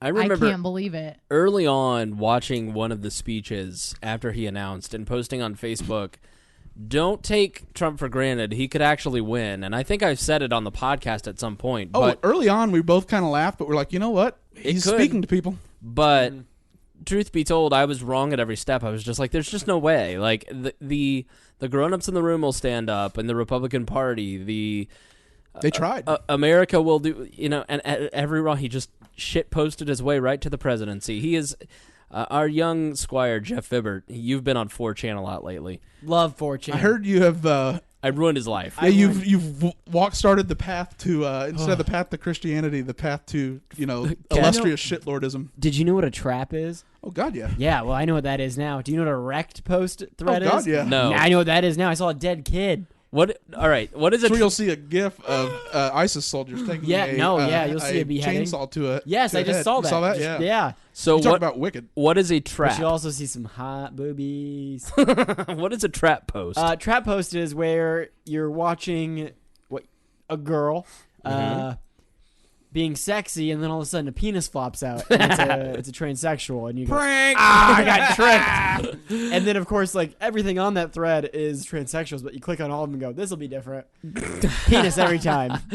Now, what is a wrecked post? Wreck post is where it's just like someone killing themselves. Brutal someone- reality. Someone dying. Yeah, brutal reality. Someone dying. REKT. Like pictures, like Chris Farley's autopsy photos are usually on the wrecked threads. Really? Oh my I God. haven't seen that yet. Oh, I don't click on those gross. anymore.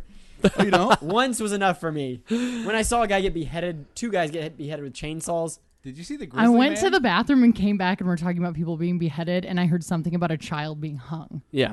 No, we didn't say 4chan. child being hung. We just said child dying. Dead You child. guys see Yeah. Grizzly Man, the documentary?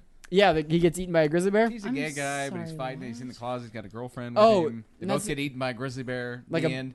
And then if you The go end. online, there's pictures of him. Like, Oh yeah. Oh, it's How do it's they have gruesome. pictures of him? Who took Autopsy. the picture? The Oh, the autopsy. coroner. Yeah, and the I thought you Alaska. meant like in the woods. The picture. Yeah, still. they went in the woods. They where have to found do him it and took there. Pictures. Yeah, 'cause was the it- police will do a report His to make sure it's girlfriend not murder. released the audio. She put the Audio lens, of what? Wait. she The put bear the lens tech. cap on the camera when she was getting eaten. Like and Blair recorded Witch. it. Why did she do that? So it'd be remembered. So it'd be so they. How everyone- was that? So they know how they was died. it terrifying? I felt like less of a person after I. Oh, I mean, Was honestly. it worse than the Leonardo DiCaprio bear? Oh, Bear rape? God, That was because rape. it's real. Yeah. I Yeah. know. Was this? Was it called? Remnant. No. What was the Grizzly Man. Grizzly Man? Was it called Grizzly Man because he was? He lived with the He grizzly lived with bears. grizzly bears, or because he was a bear? No, he wanted to be a bear. What's that, The Jeff? guy was crazy. Well, okay, you said he was. He thought he I was a bear. Is he a bear? He's gay. Is What's he a bear? Oh no, he's not really. No. In What's that- a bear? He's more like an otter. Spangle. Well, a if he was bear is a gay. big hairy man. Yeah. Somewhat like Spangle. If I Is this were- common knowledge? Yeah. Yes. This it's a. Are It's, you Would I be kidding or are Spangle? you not? I it's my would, favorite documentary. I've watched it like 7 times. I've heard it's really great. I would be considered a bear. Jeff would be a twink. He's a young. I'm an otter. No, you're not an otter. They're- What would I you be? don't have a beard. Yeah, I do. I just haven't grown it out. What's an otter? An otter is a. Me, but hairy. Really? like a twink. Yeah, like I thought it was hairy more like Aaron, where a little thicker. No, not Aaron at all. I'm a beefcake. What's baby. Aaron?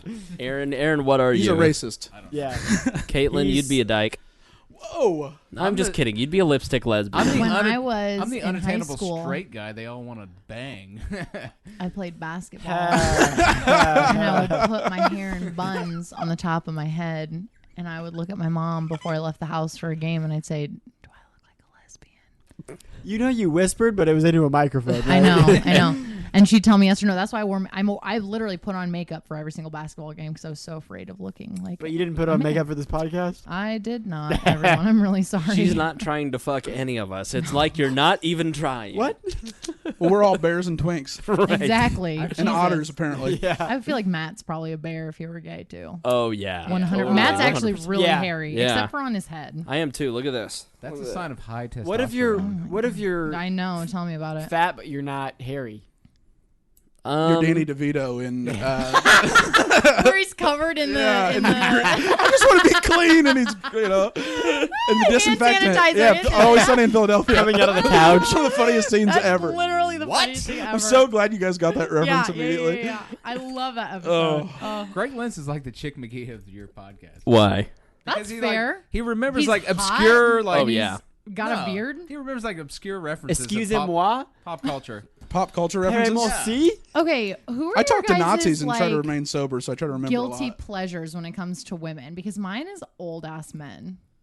Like Jon Stewart with his white ass beard just on his little animal sanctuary. Silver fox. Hi. Oh yeah. No, Like, like who's your guilty pleasure woman? the guilty pleasure. I wouldn't feel guilty Woman? about making love to any woman. Jennifer Aniston. Anna, I love Anistan. Stan. Take That's- her to Afghanistan. Remember when we bombed Anistan back in 2005? Oh my. That's when Friends was great. God. John Mayer bombed that pussy.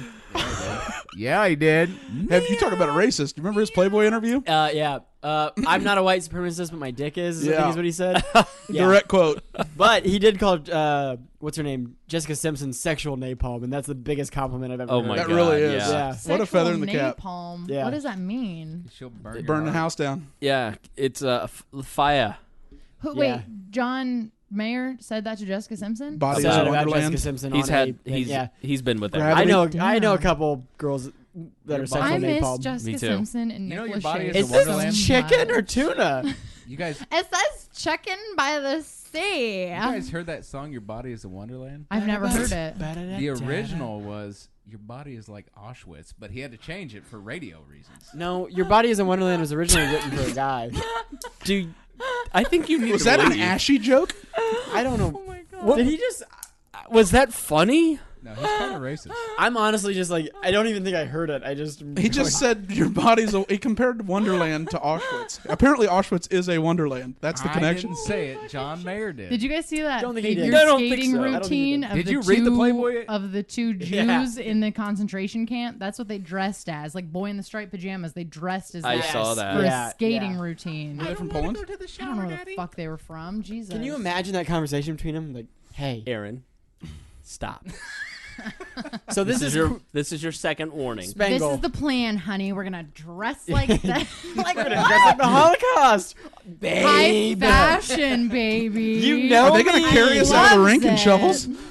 Oh yeah. Spangle, this is okay on your podcast? Yeah. This What is new to happened me. here? We're not pro-Hitler. We're Hitler neutral. I'm just saying, like, No, we're Okay, not. just We're not. FYI, We're I joking. am not I've been neutral. joking about Hitler for like a No, year. yeah. Totally kidding. Do people know that you're kidding? Of course. Okay. They share Hitspiration. Be Didn't the you change you I want to be in the forgot world. You did Didn't that. you get Isn't that banned? why you got banned? Yeah. No, I got banned for cyberbullying.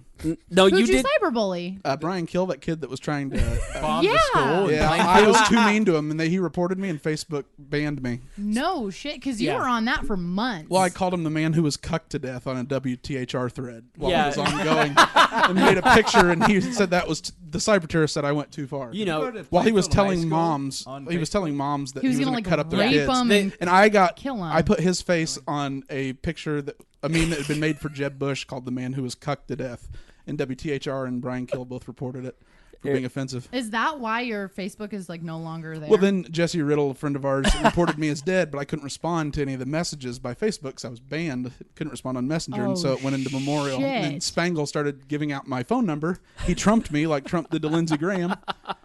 Holy shit. Maya put it in an auto text message machine, sent me 1,000 text messages starting at 2 a.m. Are you serious? Oh, yeah, he's a good friend, you isn't he, are Jeff? horrible. Yeah, that is a good Jesus friend. That's still criminy. not even the worst thing I've ever done to you. Now, you imagined my death via anal rape out in rural Indiana, too. I'm sorry. That's not what? That's not the one I was talking about. Oh, yeah, where you had all my toiletries taken when I went to the Libertarian National Convention in Orlando by saying that I was a terrorist while I was in line at Southwest. And copied all Wait, that was a joke that you said? That was real. That's so funny. Angle, you funny guy. What? I put Known all, terrorist so- Gregory Lenz. Time out. So when I brought a demon summoner onto our podcast and you got upset about it, just be glad I didn't report you as a terrorist to the United Honestly, States government. I On was- Twitter at Department of Homeland Security, known terrorist Gregory Lenz with That- my flight number. that was John. But you gave him the info. I didn't do that. I put I'd three. rather be a pretend terrorist than what you did to me. I was hysterical. No. I was hysterical. Have fun at Guantanamo Bay when you're getting waterboarded. Which episode that was that? So the listeners can go back. It was the 75? It was the Halloween episode. yeah. It was the Jeff Spooky edition. Oh of the my Jeff Vibbert podcast. God, he I didn't really fucked me up. tweet at Homeland Security. I just put 300 NSA keywords in a comment on your flight post. Oh, yeah, you did that. Yeah. John was the one who tweeted Yeah, that. then he saw that and he goes, it'd be really funny if I tweet directly to Homeland Security with Greg's name, known terrorist, and his flight information. So that works. 30-minute delay. I made a video for the Unexplained. Division of Homeland I got Security. there and opened my bag, and all my toiletries were taken with a letter from them and everything torn apart. When you got on the plane, you were like, "Hey, everybody! They think I'm a terrorist." He said I'm not. his phone was off. He didn't know. yeah, everything was awful. This was going on He didn't know that why they were delayed. because I was in line. American Indian. So you not had no Pakistani. You had no idea they were until going I through your got there, bag. and everything was just wrecked. And I had to go buy toiletries the next morning. So they just leave a note. Yeah, they leave a note. That I- says we think you're a terrorist. No, it That's says why we your bag ripped your has been, has been Randomly identified searched. and randomly searched. I- But then it was 2 notes. So I got the yellow letter and the white letter. I didn't realize they were different ones. See, I didn't think it actually because I was tipped off. I didn't think it would actually do anything, but Yeah. then when we went and saw the Snowden movie, I was like, "Oh man, dude, I'm sorry, that was actually Yeah. me." I went to London in 2013, and then I went from the States to London to Vienna, and then from Vienna back to London, back to the States to get back. And I have a bracelet on that's just like a silver bangle that's really, really hard to get off. Like I have to like cover my hand in like lotion or like sanitizer to get it off over my knuckles. What's a bangle? Tell me more about that. Just a bracelet without a clasp on it. Oh, gotcha. Like you have to like slip it off over your whole hand, but it's really tight. A handcuff that doesn't How come off. tight? Yes. Really tight, baby. It's like a cock ring for your arm. Basically. So I told them once, I was like, I can't get this off. Do you have any lotion? Like I really am having a hard time. And they ended up having to search me. I got frisked right there in line because they thought it was a diversion because I'd shit in my bag or something. So that was like a huge deal. And I was like freaking out because I was in London when it was happening. love America. Yeah. I was like, holy shit, people. So that was freaky because that never happened. Oh, it is before. because there's you can't do anything. Like No. I had already Spangle very early on labeled one of our podcast episodes all of the NSA's 700 words that you can't use or that triggers them to review it. Smart. So that was one What of our. are they? Oh, it's long. It's bomb. Like it's very Aloha. benign words. You'd be Oh, shocked. really? Yeah. But so he labeled that the Snowden episode when it broke when we were doing it a few years back. I And still haven't seen that. Should I? Oh, it's so good. There's a poster behind you. Yeah. They love that movie. I am randomly targeted every time. Is that Joseph Gordon-Levitt? Yeah. Third rock from the So you show up. He's a smoke show. You show up and you just have a note in your bag. It's like, oh hey, by the way, we searched you. Wrecked your No, you shit. don't go until you unpack. You don't know. Yeah. And then everything was just like thrown all over the place. I did that to an ex-girlfriend one time. I just left a note in her bag when she showed up, got off the plane, and like, oh yeah, by the way, this is done. You're horrible. She didn't get it when you dropped her off at a hotel rather Bye. than inviting you back to her place. No, he dropped her back off at her corner. Okay. Because you date prostitutes. I'm kidding. So I always get selected because it was probably 2009, 2010. Just after raising money for the Warner Act. Yeah. So we better get some sort of compensation for being on this podcast if Kaitlyn and I are going to get searched now for being on this. Well, she's about a full bottle of Moscato in. And I just looked at the alcohol content because I'm really not feeling that loose yet. Oh, yeah. Mm-hmm. Keep drinking. No, she hasn't started telling us what she really thinks about us. She's Yeah, Listen up, boys. she's chattier than Aaron Yes. right now. I'm always chatty. I love the sound of my own voice. Welcome to the club. Right? Yeah, you're in a group of podcasters. Yeah. He's in there periscoping his dump or something. I don't know. You think he is? Of course. Oh yeah, he does He send did bring pictures his of phone. his movements. Aaron literally, phone in hand, takes a photo of... Aaron looks so nice today in his little polo. Does nobody else think so too? Did you... Aaron always Second dresses up. time. drunk. Aaron has the Nazi youth haircut, the undercut, which I'm Fuckboy fade. supposed to have, but you know, Yeah. Yeah, worst she haircut fucked ever. So I went and got my haircut the other day, and I told everyone in the salon about Spangle's haircut, and we were all laughing. And So- I showed him a picture. I go, "Look at this dumb bitch," and they go, "Who goes to Great Clips?" And I go, "This motherfucker." horrible. We haven't talked about it here. Can you please describe my hair, Jeff? It looks like you lost a fight with a lawnmower. Like it looks like you just put your head into a lawnmower. Right. So the elderly lady cutting my hair, who had done it for 30 years, At Great Clips? At Great Clips. So I the just elderly assumed- lady put a sucking She's cut done on it your for hair. 30 years That's and she's cruel. never It moved sucks, up and from it Great cuts. Clips. I just assumed she Did knew you what she was just doing. scratch your forehead again? Yeah, it's bleeding. Yeah. So it's dry. It's a bendy. Dot not feather. So Okay. is that three? That's 3. You gotta go. So Deported. we are all white. We do not have racism insurance here. Although you're Indian. Yeah, so. give him a quarter seer on my land to get off. I'm 16th. I'm gonna go ride a buffalo in and make you all feel bad about the pipeline. So she said, "Listen, I want to do something stylish. Would you try it? It's called an undercut." And I said, "Yeah, sure, let's do it." She and said, "Honey, so she I want just to do something stylish." she buzzed the left side of my head and then did the right side normal, and it looks horrible. But I did the right side normal. She didn't touch it. She just buzzed one side. You look like Skrillex. No, she just didn't blend the side. No, she just didn't She touch took off it. the dead ends. Yeah. She cut the part into it, but then didn't really do anything else. Here, let me hand this to my co-host and see what he thinks about this. Are you sure you want to talk about Beyonce? I love Beyonce. Come on, why let's would we talk about it. She just came out with the all-night video on Vivo. Come on, you She's gotta the reason watch Hillary it. lost. Oh my All right. So what other political questions? Let's get back to politics. Honestly, a couple of times this podcast, I just like kind of was like, "Whoa, what the fuck are we talking about here?" Remember Like when we fell asleep during that? when Spangle was diatribe? reading that article, Jeff and I looked at each other and fell asleep. And once. Aaron. It's because 9/11 wasn't a formative experience for you. No. Right? For us, that event has defined. It'll define the next 100 years It's of just American Spangle's not policy. that entertaining. Use some voices and stuff. Like you come Some on my fun podcast. voices. Yeah, My first fun grade voices. teacher, when he read Mr. Popper's Penguins, he had different voices for every Do I day. look like Mr. fucking Popper? Do your Khalid Sheikh You Muhammad don't, impression. don't look like Mr. Popper. the air conditioner's down to 40 degrees, so the penguins can exist. See, do voices like that. I'm a terrorist. How much do your listeners hate us right now? They don't. They're 100%. laughing. 100%. We mock the libertarians we hate, but that isn't our listenership. See, Who but are some libertarians you hate? Let's So see. the only listeners you have are libertarians you like. No, we got about 50,000 downloads I'm last sure the month. haters listen every week.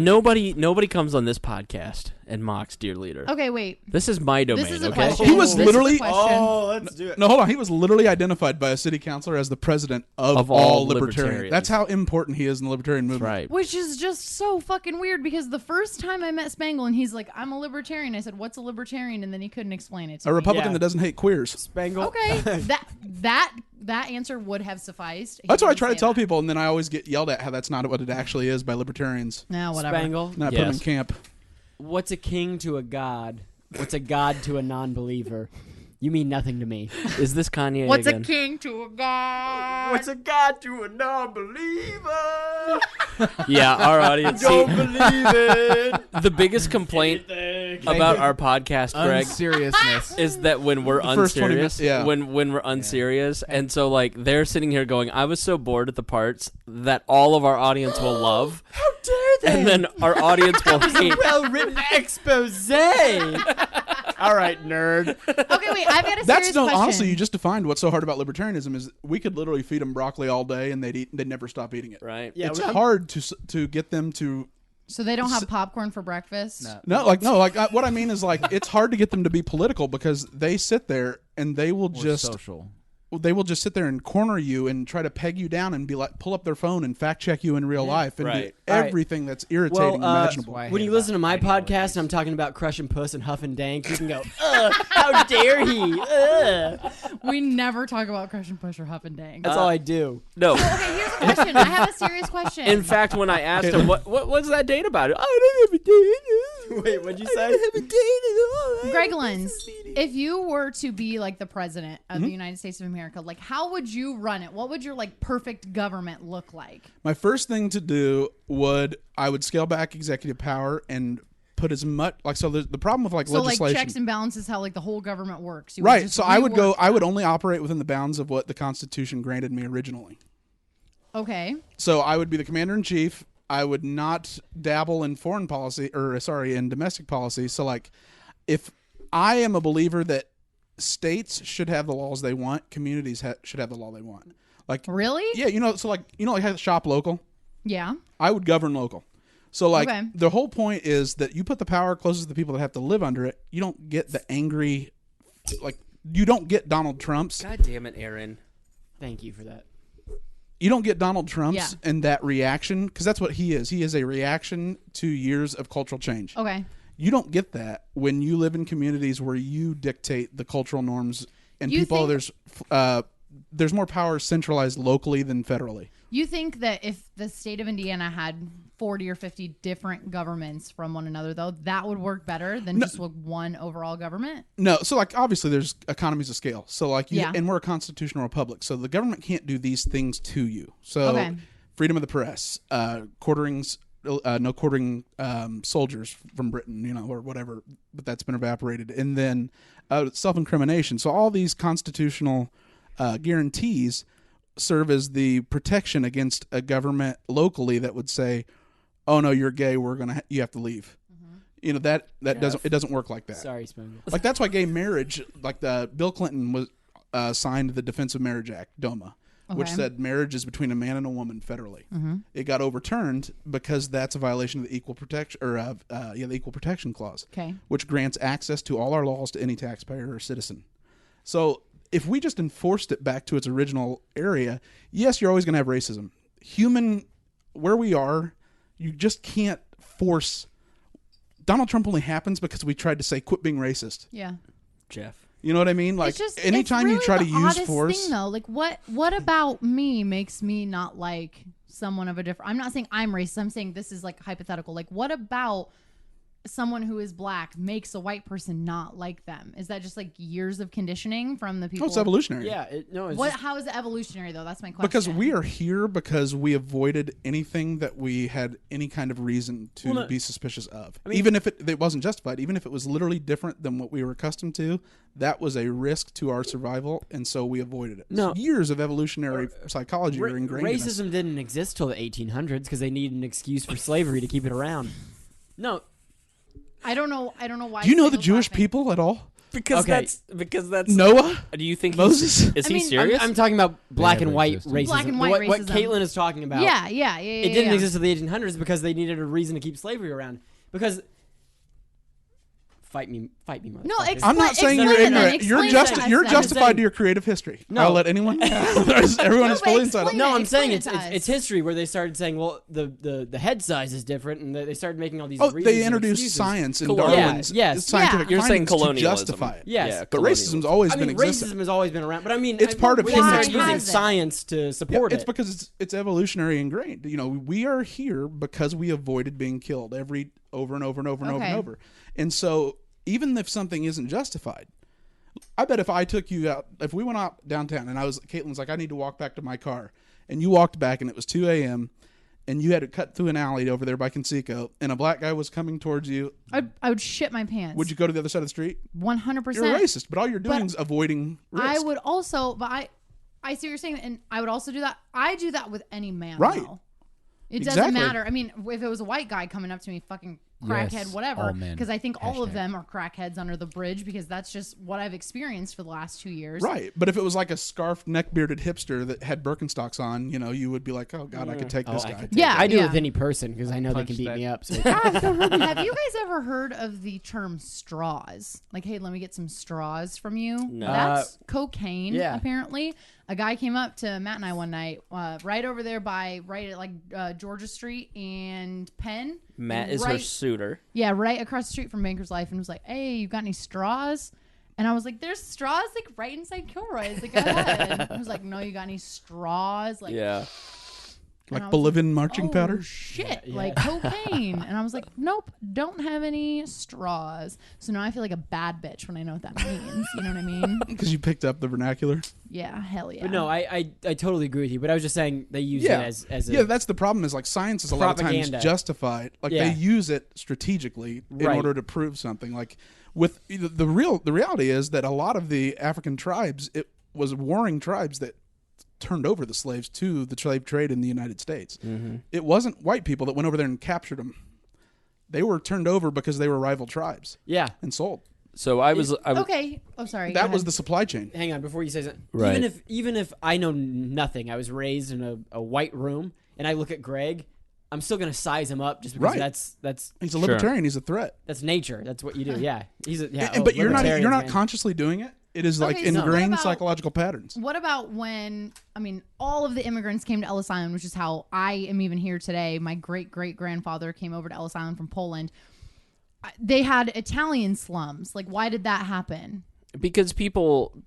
So I live in the largest concentration of the Burmese. Yes, in outside of Burma, and so the Chin are right over, just right over here. But the chins are right over there, pointing at Kaitlyn. Oh my God, that is so many. Roasted. Roasted. Sorry, I had to. And when they This is why I wear makeup. I contour my neck So- when I wear makeup. yeah, you got a real Donald Trump effect going on over there. Hey, how's it going? Savage. Was that a photo? Photoshopped? No, That's real. That's real. It was just a bad. That's what mesh. happens when you're 70. Yeah, Well, yeah, but you I get a just didn't floppy know neck. they- That's what I'm so enhanced afraid it. of. I want to get liposuction Yeah, I'm with you. right under there. I got the bullfrog going. So I live in the highest concentration of the Chin outside of Burma. Second is Fort Wayne, and the reason is they seek asylum, and then they come and they move with people that they know, and they move with people that are when you get off the airplane and you're a refugee from Burma because the Buddhists are killing the Christians, and so Christians are granted asylum here. I don't know why Buddhists are killing people, but seems like it's that kind of Buddhism. seems like They're not. They're Buddhist by geographic location. They're Right. not Buddhist by okay. practice. I'm like, wait a second. I thought Buddhists were like just nice to everyone No, and they- hung out. it's a political tool. it's They a use it political to They avoid achieved enlightenment, being and they're watched. like, oh, I need to Honestly, kill I- everyone. Okay. I liked the people until I was at Menards during the 11% off week. and it Okay, was a cut his huge- mic, cut his mic, cut his mic, cut his mic. They do not understand coupons. No, so this is what I'm about to say. So And that's It's true. That's the basis for my racism. So this happens. This happens all the time down here. 11% off at Menards week. Yeah. Where the fuck am I? Everything you put in the bucket's 11% off. I'm serious. Is that And what it they're like- was? Yeah, and they got like their uncle standing in a bucket, and they're pushing him on a cart. It's not Home Depot. They're don't not know doing what's going repairs. You can't just go around buying Mexicans for $10 an hour. They don't know what's going on. Put them in the bucket. Get 11% off. Cut everyone's mic. That's actually part of his Cut the whole deportation fucking squad podcast. plan. I was gonna put this on Jeff Vibbert Put Podcast. them in buckets and toss them over the wall. All right. So basically, the Chin get here, and when they seek asylum, they walk off the plane. And when they walk off the plane, they're getting here with whatever they can carry and check on a plane. No support Same systems. as- No because support As an system. immigrant, you don't get access to the welfare state. And so you are literally dropped into the city of Indianapolis because you have maybe a cousin or some family or some friends that might be in this area because it's the highest concentration. So of course you have somebody there. So they help you set up housing and all kinds of different things. There's They're all your kinds guides for like assimilating into society. Yeah, they're Chin's Chin grocery stores, Chin restaurants down here now. And these are people. Have you been to a Chin I restaurant? haven't yet. Rob Kendall Probably helps them. fucking go. fire. Rob Kendall wants to send them back. No, he's there. He's in the kitchen. Of course he does. Soup kitchen. So He doesn't hate Asians. Where's the nearest Chin restaurant? Can we go? it is literally. What is that food like? Like, what makes it different? I'm Rice. sure it's rice. And cat. I love. Wow. God damn it. Right. Oh, Cut his mic. Cut his mic. So No, that, see I that digress. you freak out about? That isn't weird in China. Like you can go to China and go to their bazaars on a Saturday and you can buy a pit bull and eat it Caitlin, right now. scale 1 to 10. How much you like elk penis?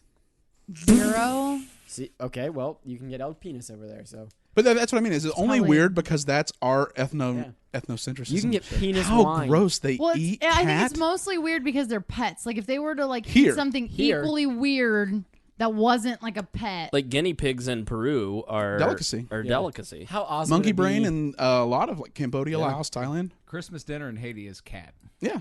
Holy shit. Because they reproduce really fast, and there's a lot of them. How awesome would it be if we went to Haiti for Christmas? You guys and can go with Took me. Spangle's cats and they got eaten. I'll eat. Well, like, names. and during the American Revolutionary War, I like, would never say such a horrible thing about your puppy. a lot of the Oh. militia ate dog, like they ate wild dogs. Yeah, because you yeah. know that was a feast for them. Like so, it's only weird because I know, of our I know. cultural You're really Because we being have those as pets. you're being white supremacist right now. Yeah. ethno-supremacists. Yeah. My best I friend. am? in- Yeah. Species. Yeah. Because I think that people probably shouldn't eat cats. Because there's no Yeah. truth That's on that. animal. It's Yeah, their okay. culture. Protein. Okay. Why is Well, why you know is what? You do you, boo. Just why please is- don't kill wha- kill muffins. Don't kill mittens. We need them. why is your culture better than their culture? But you It's eat not. You eat cow.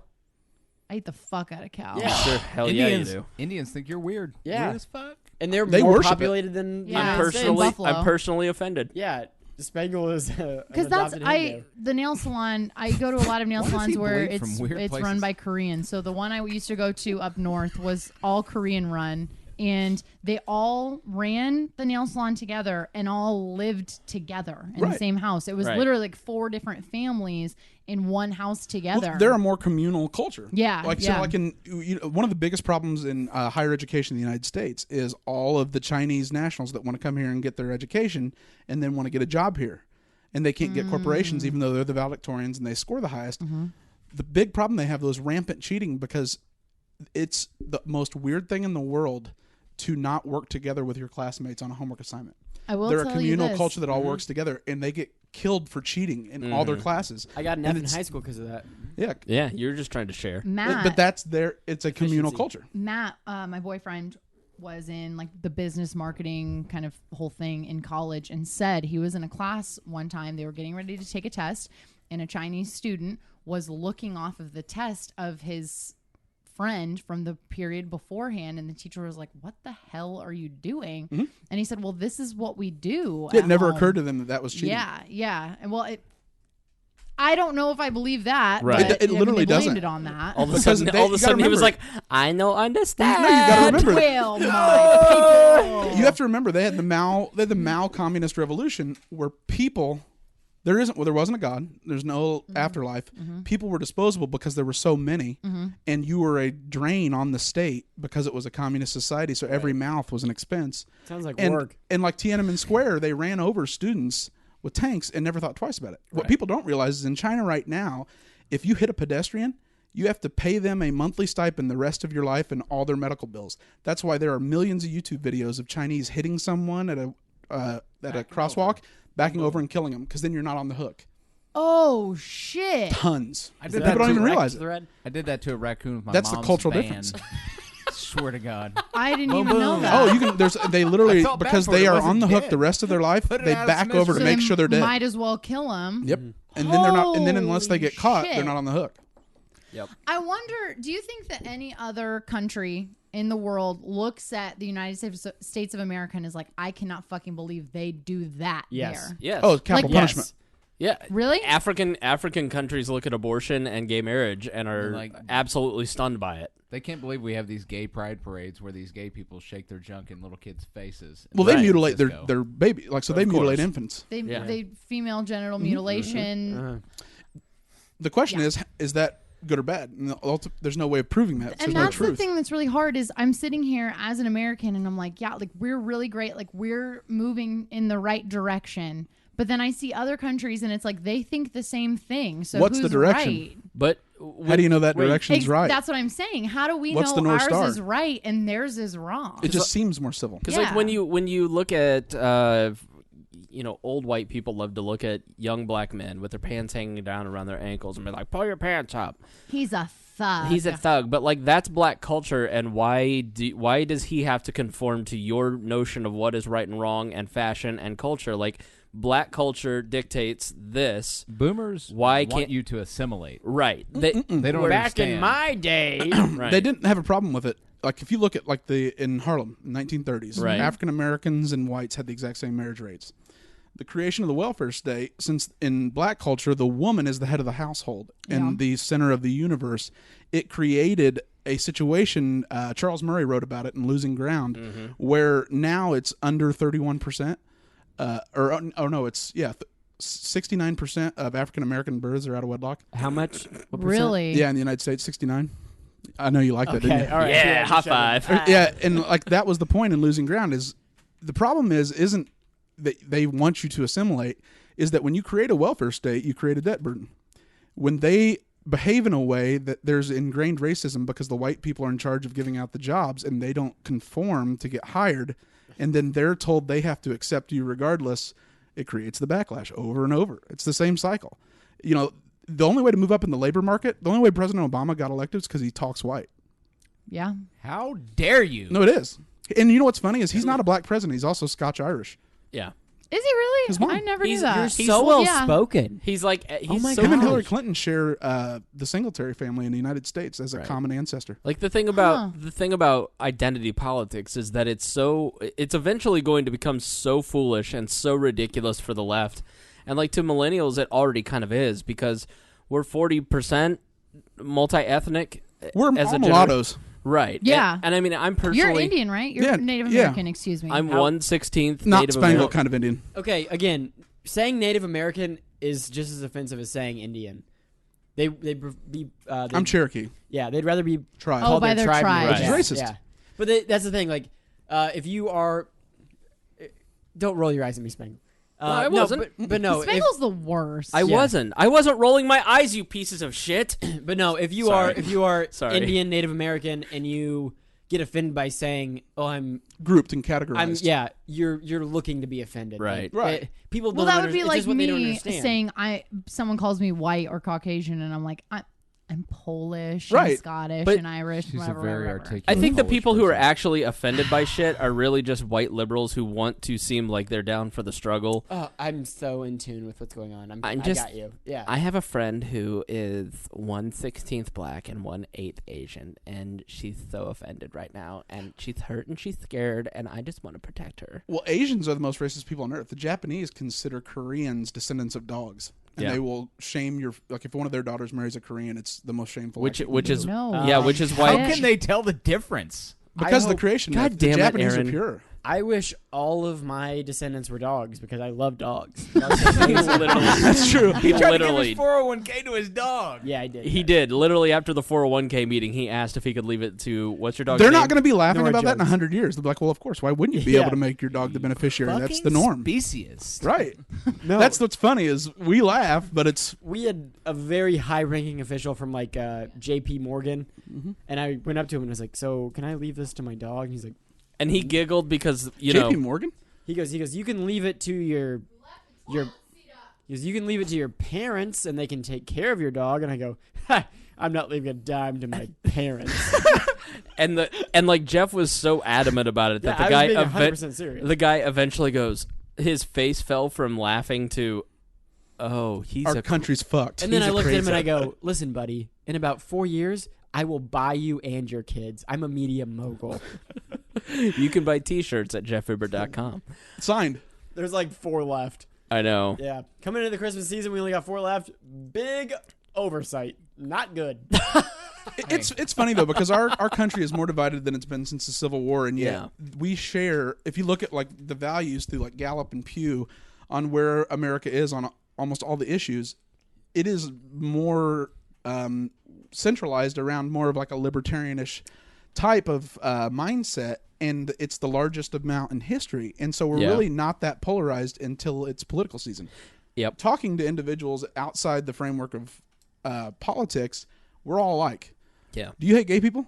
No. Me neither. Do you hate Mexicans? No. Me neither. Do you think that everybody should have to work rather than, do you believe in personal responsibility like Kaitlyn, even though she's a Democrat, she pays her bills? I do. She does. Why doesn't she take a free ride? Damn, girl. Yeah. Well, why if don't we we all were- get on government programs? Listen, if we were all 5 on an Spangle? island, Question. Why don't we all we get on would government figure programs? it out. Right. So that's a natural microcosm. order would That's a have microcosm come out of it. what is happening in Here's society. my thing. Well, A, why is your couch taped with Scotch tape? Because that Double-sided tape, so cats- the cats don't scratch Yeah. it. B, He's still Yes. got my thing payments on is, those couches, so be if careful I'm what you going to say. make more money sitting on my ass at home than I am at a shitty Walmart job that's not going to give me any vacation time, any this, any that. For you and I, we can look at each other and say, well, we've got work ethic, we've got morals because our Right. parents taught us that. We wouldn't do that. First of But all, for someone sit else down. who grew up in a household where it was like, make your fucking money any way you can, Yeah. they don't fucking believe Say that. your boss came up to you and said, hey, how about you just sign up for a government program? We don't want to give you any more money. How about you just sign up for a government program? You do it. Did right? did that just happen to you? Yeah, they're not going to give me any more money. They just want me to sign up for welfare. Yeah. Yep. That happened to Jeff today. So that is why he's miserable. The highest paying job for unskilled labor in the Yesterday. United States is the welfare state. If It pays more. my ex-wife and I did the math in 2010. If we quit both of our jobs, we would make $50 more a month by being on government programs and welfare. Now you only get it So- for 5 years. Right, but the incentives to That's all I'm going to be around for. So. the Better write some incentives good jokes. it's about personal incentive. It's Yeah. like, what's the point of working? I could just be a lazy fuck. Like, Yeah, and that's what yeah. the point of Atlas Shrugged is eventually the producers just go, well, why am I producing? I'm out. I shrugged. Like you look at, do you ever go and mow the grass at like, let's see, Eagle Creek State Park? Do I ever go what? Mow the grass? No, fuck no. Do you clean your house? Yes. You own it, or you pay to have it, right? I don't own it technically, but I pay to live in it. Right. So like you have a vested interest and you take, responsibility and pride for something you Yeah. individually own. Yeah. The second you collectivize it, it creates what's called the tragedy of the commons. It's everyone's and no one's. Someone will get that litter. Can Right. you explain well, that a just- little bit someone will clearer for me? My face is really warm. Someone So will like take a care of public that. park, right? Yes. Why don't you go and plant flowers? Because I pay for a membership that I'm No, assuming... public park. Oh, bitch, I don't know. She doesn't go to any Right. That's the public thing parks. is it's I don't get out of my house. Caitlyn doesn't get Eagle outside. Creek, Eagle Creek State Park. No, you I gotta pay for a You membership. gotta pay. Oh pay yeah, for you membership. still have to You pay pay, right? But Yeah, you don't yeah. go and do any, like, so you expect to pay. even though your Yeah. tax dollars already fund it. I sneak You're into right. Eagle Creek. You're right. You're Yeah. right. It's okay. You are it's, libertarian. So yeah, It's $5 every time you go in if you're from Marion County, $6 if you're not, and then it's $60 for a year-long membership. Why which is what we there had. extra benefits for Marion County when it's a state park? Girl, I don't know. No, but I'm saying that's the No, problem. yeah. I Is get what that you're when saying. everyone owns it, no one takes care of it because it's someone else's responsibility. Someone will gotcha. do it. I gotcha. Collectivism And so, yeah. 101. And so that's why when you have an ownership society, you end up having nicer things because people own it and take care of it. And poverty's cultural. Yeah. You know, these are cycles. It starts when one parent or like two parents decide to just take welfare. That creates a vicious downward cycle. My And then they mom- subsidize it with selling drugs. You ever had a vicious cycle, Kaitlyn? My mom is a special ed teacher, and so she is very well versed in generational poverty. Right. And she has come to me and said, one of her students said, "Oh, we got the disability check or we got the Social Security check. We're going to go to the Blueberry Festival and get 3-day passes to go on all the rides with it." And then she says, "But that's not for that." And they have literally no fucking clue. Right. And they won't ever because you can't Exactly. break that cycle No, because yeah. it's an expectation and there's no shame in it anymore. Exactly. Look at us. Like, who here would want to say, you know what? We went to college, right, so we could get better jobs. Yeah. What if it was you just took a job at McDonald's and there was nothing wrong with it? Would you have done that? yeah. For Probably. our generation, Second, well, no, I for would- like our I would generation, it's love like, to oh, do you that. you work at McDonald's? Yeah, I get what you're There's saying. a cultural taboo, Yeah. a societal taboo around the low wage jobs that white America doesn't want to do anymore. I worked Yeah. at Donato's, and I was offered Ew. Good pizza. an assistant Great management pizza. position, and they said, "You've got a bright future in the company." And I said, "No, I'm going to make something of myself." And for the next 10 years, I thought about that offer going, You could be a district manager. I could be making $80,000. $75,000 with benefits, and all I Yeah. have to do is show up for 40 hours a week and boss people around Yeah. and do nothing. Like, Yeah. and you go, Well, that's the thing. There is a skill required, hold people accountable and Well, find yeah. good employees and that kind of thing. But like, it's because it's retail. America doesn't want to do it. right. I'll never Question. forget. I worked at. Sorry, go ahead. No, so you're saying if you accept welfare, it's a downward spiral. There's no more shame around it. So my bosses wanted me to just go in a downward spiral for accepting a government. It makes it easier than they're You're already on paying. one They're already. already paying the taxes for you Yeah. through corporate taxes and the personal income taxes. So why not collect it through that rather than them having to put more additional money up? Yeah, for sure. I understand that. Could you stop? Question. It's the hidden cost you don't see. There is so much alcoholism happening here. I Oh, I'm not drank dr- that. I'm not in- drunk at I all. drank that entire bottle of wine, and I'm like not that lit. I'm not drunk at all. Here's I the just thing, see the though, fucking is like truth, really, Spangle. there's not a. We're splitting hairs between everyone at this table and our differences. Yeah. Right. Then Exactly we're not right. that different. To you, Donald Trump is the Antichrist. Yeah. That's what's so funny, though, is in the realm of politics, the divisions become so extreme, even though Yeah, they're so yeah. minute. It's beyond the realm of possibility. Like, it's absurd. But I mean, we were talking about it earlier. For me, it's like, okay, you believe in that wholeheartedly. Like, that's great. I support you in it. But I feel like a lot of times people who do support Donald Trump say, "Oh, well, Kaitlyn supports abortion, so she's a baby killer herself, and she's a horrible person." Like, for me, I can look at someone and say, "You know what? I don't like totally agree with what you're saying, but like, I support that you support that." You do you. Yeah, exactly. Right, and that's exactly. the thing, is that's where we're also common, is that's the libertarian. You do you. Yeah. Because the point is, if you give government control to enforce things, you create, like, you end up having Barack Obama, who wanted to use the government and create a bigger one in order to help poverty, give people a hand up, and to create domestic change and upward social mobility. All extremely, well-intentioned things. The problem with progressivism and any kind of left political ideology is that eventually you have to hand the keys over to the monster you hate.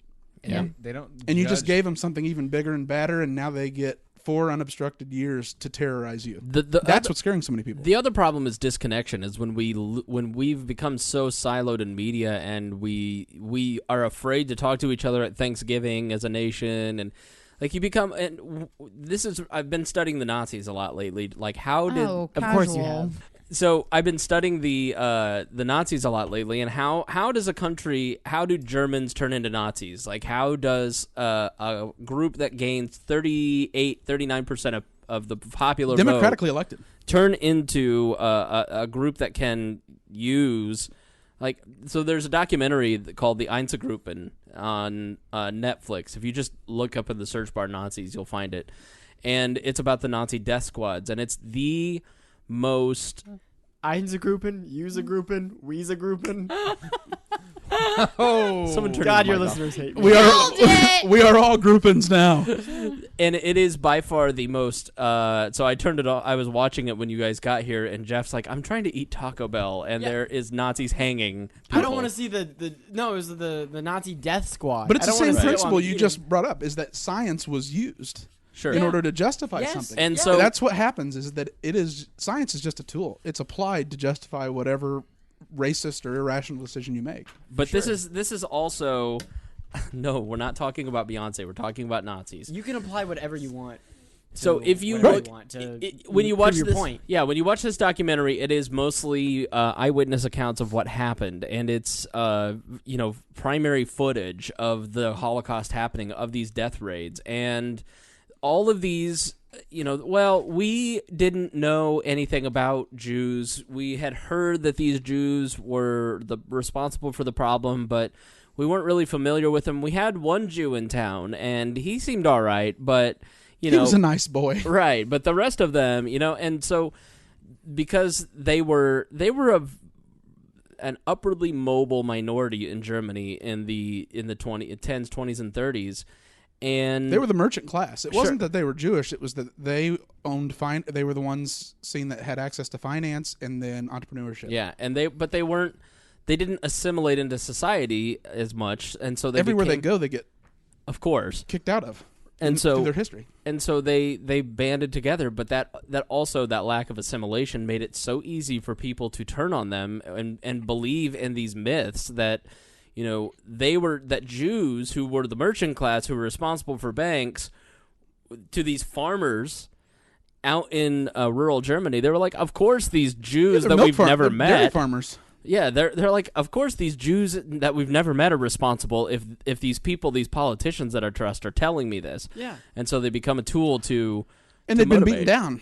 And that's how systematic racism, and that's why it is fundamentally dangerous when you turn to identity politics, because it can end up in things like the Holocaust. Like you said earlier, people in power will say anything to stay in power. Right. It's very rare you see someone that is like a Vladimir Putin or an Adolf Hitler that is ideological at all. Right. He would have used whatever ideology he could have in order to do exactly what he wanted to do.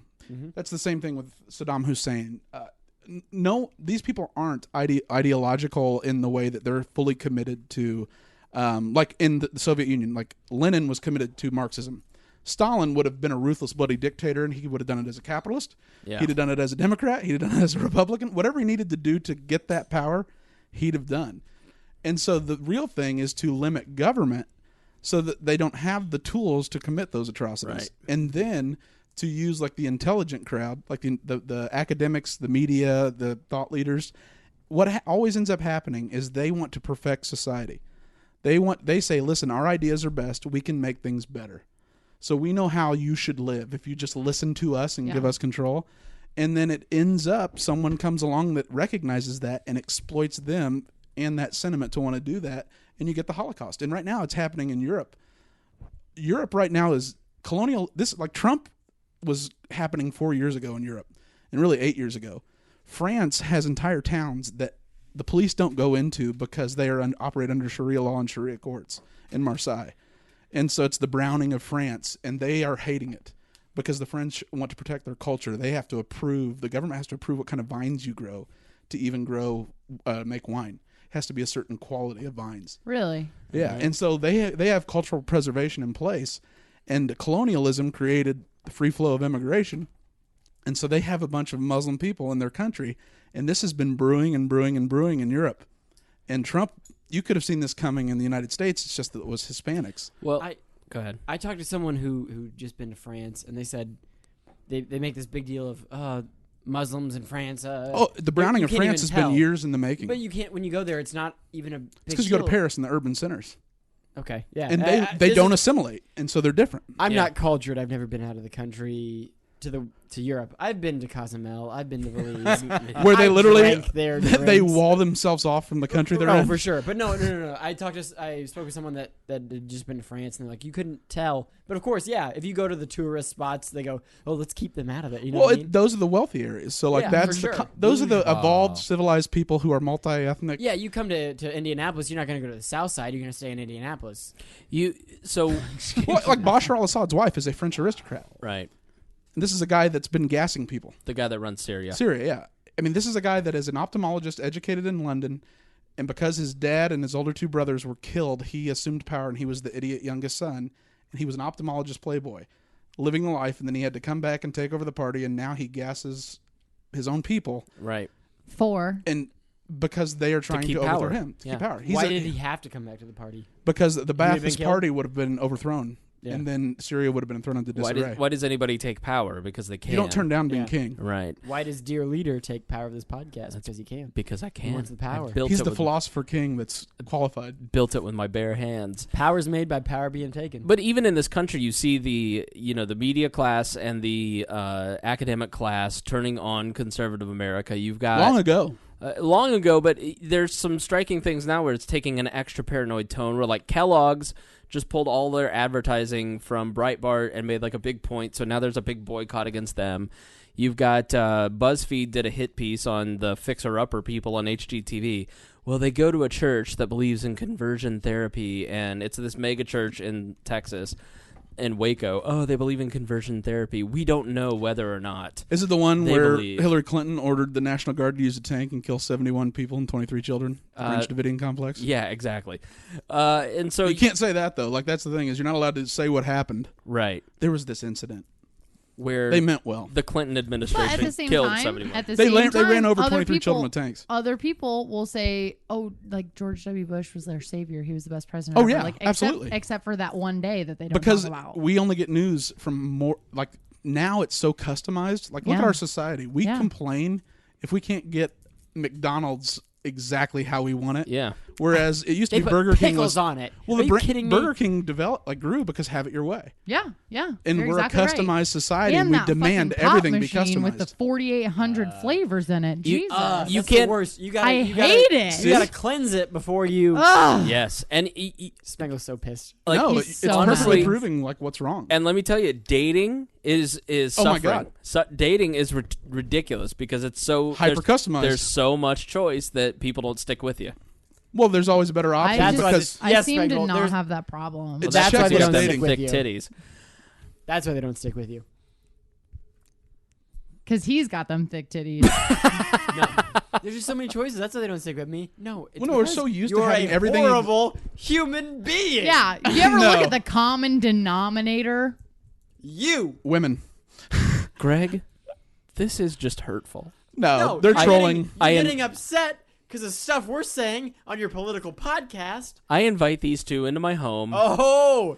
I invite them on my podcast, and then they tell me I'm a horrible Greg, did person. you hear that? His podcast. Oh, it's his not your podcast. Okay. Oh, don't get it twisted. He calls it his podcast too. I'm not part of it. No, I stuck up for you let's earlier. overthrow everything and start our own Caitlin, I said brand. you earlier. I said I don't Spangle's heavy calling lies the crown, and I do not want it. Greg understands that I work 20 hours a week, so he can work 3. And has to talk to all the people that Jeff works 3 hours Spangle's a making week, sense. so I can work 3 hours a week. Did You know what I mean? He was at the office the other night saying if anyone would come by, boy, it'd be He well literally received. He literally had a noose hanging from the fucking ceiling. Wouldn't mind it at all if someone just dropped in. Did you hear that, Kaitlyn? I'll order a pizza if somebody shows up. Yeah, scare me and I'll buy you a pizza. It's hard work out here being a mogul. You're a tar- We are experiencing technical difficulties. Please stand by.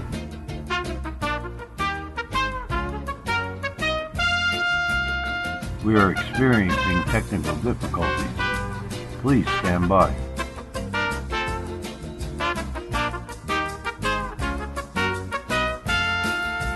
We are experiencing technical... You know, Greg, the most epic things on We Are Libertarians always happen when the off air The funniest The episode Lost ever Files. wasn't recorded. wasn't recorded. Jiggle to the left. the most epic rant of all time. We invited Jeff and Kaitlyn on to bring some levity, to bring some humor.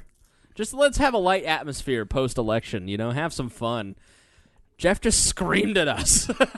If you've ever seen The Network, oh my God, that's what he did. It was better than The Network. Oh yeah, way better. But way that's better. what just happened. Yeah, he's mad as hell, and he's not going to take it anymore. But for should I start yelling again? No, Okay. I'm going to. I don't know how you're going to do what you're planning on doing. I'm going to mix in. I'll do an Easter egg. Here's what I'm going to do. I'm going to mix in some of the generic portions of the yelling as an Easter egg after we end. So stay tuned after we put the show off. And I'll put some just so you can get a flavor, just a little taste. I don't know. This is what you do. I don't know what you can I use would of just that. get. I'd Oh, I keep know. it, There's but a get couple out all. pieces. There's a couple pieces where I was making mental You're going to notes. be able to put it Okay. together. Edit out the yelling, put it as a secret episode, sell that secret episode, make money. I can't make money because I will. You Job ever less. buy a podcast? Yeah. People would buy this, honestly. People buy. Something special was They're born. used to free. Something was born here tonight. The birth of a nation. The birth of a nation. I mean, we're kind of all like settled down now, and it's kind of all like, haha, that just happened. But like, I mean, in that moment, Post-orgasm. I was ready. I mean, to, that was fucking intense. I was ready to take on the Bastille with him. Yeah. Little Jeff Vibbert jokes his way through life to heal his pain, and he let it out. He shouted from the rooftops. Well, he tapped into Greg raw. Lenz saw me drop 2 tears out of my eyes. Aww. No one else saw me, thank God. Did you have a fire extinguisher handy in case you needed to put me out? No, This was your Alex Jones moment No, on it Pierce Morgan. That's 1776. We need to rise up. we Alex Jones is crazy. The Khazar Jews got. I'm just crazy. I'm just crazy about deals. Come down. He went full Maya. no. Listen, there will be a point at some point in the future when it's safe legally to put that out. Then We'll put it out. We will in some form or fashion. Either Very soon. No. Like a week? no. Oh, for you. Yeah, Okay. no, for my protection. Yeah. You're fucked. We for legal reasons I can't put it out. That's how You can't put that out ever. No. When you're successful and part of the 1% you hate right now, then you can put it out. Yeah, Yeah. oh yeah. That is Jeff's tell-all memoir. Oh my god, yeah. I'm just tired of people not giving money where money is due. No, you are exactly you are a Trump voter. But not really. No, Like, he he's a- didn't literally vote for him. Bernie and Like, Trump voters were almost the exact same. Yeah. Yep. There's a lot of economic pressure that's taking place in the world and a lot of anger and frustration at the people who do have money. And They saw banks get bailed out when it was banks who created the crisis and everyone else lost their job. right. Yep. People who have money Got bailed out. got bailed out. People who And don't that's how have it. money. I mean, to us, that's how it's always going to be. It always like will if you be that have way. money, you'll be fine. And Who cares? they'll use science and justification to prove that was the right thing to do. you just touched my knee, Kaitlyn. Yeah, I'm disgusted. Because you look at like collection agencies, right? Look what the Occupy Wall Street movement did.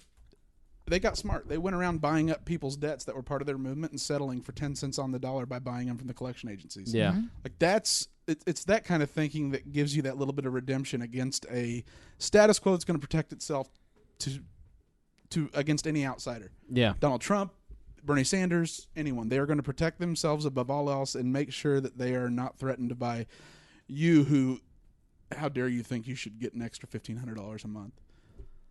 You know what I mean? That's they will kick, fight, and scream to make sure they don't lose $1,500 even though they make $2 million. $1,500 a month.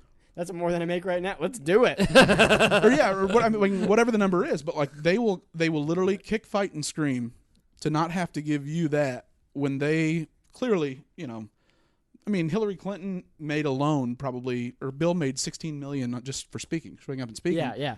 But they won't pass policies that would raise the minimum wage, $5, or they would give exemptions to any company where they would create carve-outs where if you're not a manager or if you have hiring and firing decisions, then you're exempt. You're an exempt employee, and so you're not subject to the labor protections that the common worker is. Yeah. And that's just the nature of the beast. The status quo is not going to change because the money and influence is in a group of people who donate to politicians and get them elected. Yep. Only way to change it is to take the power away from the government and not get the right people in there and hope that they stay in there forever. All right, well, let's wrap up. I'm exhausted, and I didn't even yell. You must be real tired. No. I'm real embarrassed. No, you shouldn't be No, embarrassed. don't be You're amongst embarrassed. friends. No, We it's don't just judge you. us. Trust me. It's literally just us. I'm I have no friends. Jeff. He won't look me in the eye when he says that. Did you notice that? He threatened to stab me Yeah, he did. and cut my throat. Slit your throat, actually. For That's being okay. I know. I specific. always knew that about him. Yeah. It's if it were him and I on a boat and we were gonna eat one of it, he'd totally eat me Oh, he would devour you alive. easily. Every person sitting here desperate enough. Oh yeah. Fat doesn't sit well on my stomach. All right. So at the end of the podcast, Jeff and Kaitlyn, we give you the floor to self-promote or to talk about whatever you might have missed talking about. Good. I have a lot to talk about. So much I didn't cover. So the floor is yours, Kaitlyn. My name is Kaitlyn Kopetski. You can follow me on Twitter and Instagram at @Kopetski.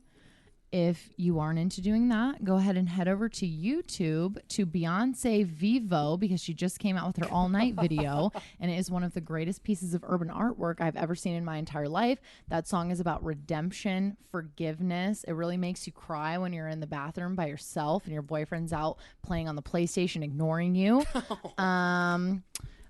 Or you could follow the Jeff Vibbert Podcast, or I do this really fun thing where I get shit-faced and put episodes on YouTube for Blonde on Brunette because we thought that was catchy and kind of sexy, and we just make drinks and shit. Yeah, it's not porn like you wanted. No, not porn, but close, kind of. 70% Not really. males think it is. That's the only reason we have any views whatsoever. It's a link bait. Yeah, pretty much. You're young and attractive. Use it. Yeah. I need to get on that roll on Instagram. I don't put sexy pics on Instagram. The sexiest pic I've ever had is me dressed up as Elmer Fudd holding a gun the wrong way. You're welcome. Really, you need to get the cleavage out. I know. Like, how do you think I got to where I am? Cleavage, baby. Sex appeal, cleavage. All right, Aaron. Moose knuckle. Well, I Has been terribly racist. no. That's my sexy have pose. not. That is Comic- sexy. I'm comic relief here, Chris. I And, know. Remember Body is a Wonderland? Body was Auschwitz, but he had to tame the title because it didn't, I don't the remember focus that. group didn't go so well. I tried to Comic forget about relief, it. Where were you for 20 minutes there? I don't remember Oh, that. that was 40 part. minutes long. Oh yeah. I don't that remember was. the beginning of the podcast at this point. But I really do. I live my life by the rule of democracy, and I've currently put my Facebook up for a vote. If you're tired of seeing me, It's crooked and it's rigged. if you're tired of seeing me on Facebook and all the dank ass memes I post, I'm going to find feel this. free to vote. And once I get to 360 likes, It started out I'm as gone 100, forever. Greg. Okay. Where is it? It started out as 100. I know. No, it didn't. Lies. Where is it? It's like Oh, it's probably gone now. it's gone. Just It's- like the number. It was from a keeps year changing. ago. No, it's on there. No, yeah, it's from a year Spangle ago. revived Jeff? it. I started it a year ago. He keeps dangling that carrot. He keeps dangling that They carrot. He's always part of do. the problem. Yep. All right, Jeff, do you have anything you'd like to say? Well, I haven't said much, but You've been really quiet this episode. thanks. Where have you been? Thanks for coming on. Yeah, thank you for having me. We are Libertarians.com. I just want to say thank you for That's the website. http:// before that. www. More therapy has happened around this table than anyone will ever know. That was exactly what the energy of it is exactly what a Creating Maya episode is Oh like. yeah, full catharsis. Oh my God! No, it was great. If you've never listened to Creating Maya, then that Trap you get a thread. taste. As much as I hate the woman, Melissa Donahue nailed you when she said you are part Oprah and part Mad Magazine. Yep, 100%. No, There's a lot of healing. Jeffrey, You just don't give out cars on the podcast. Nope. Sorry, there's a cat war going on.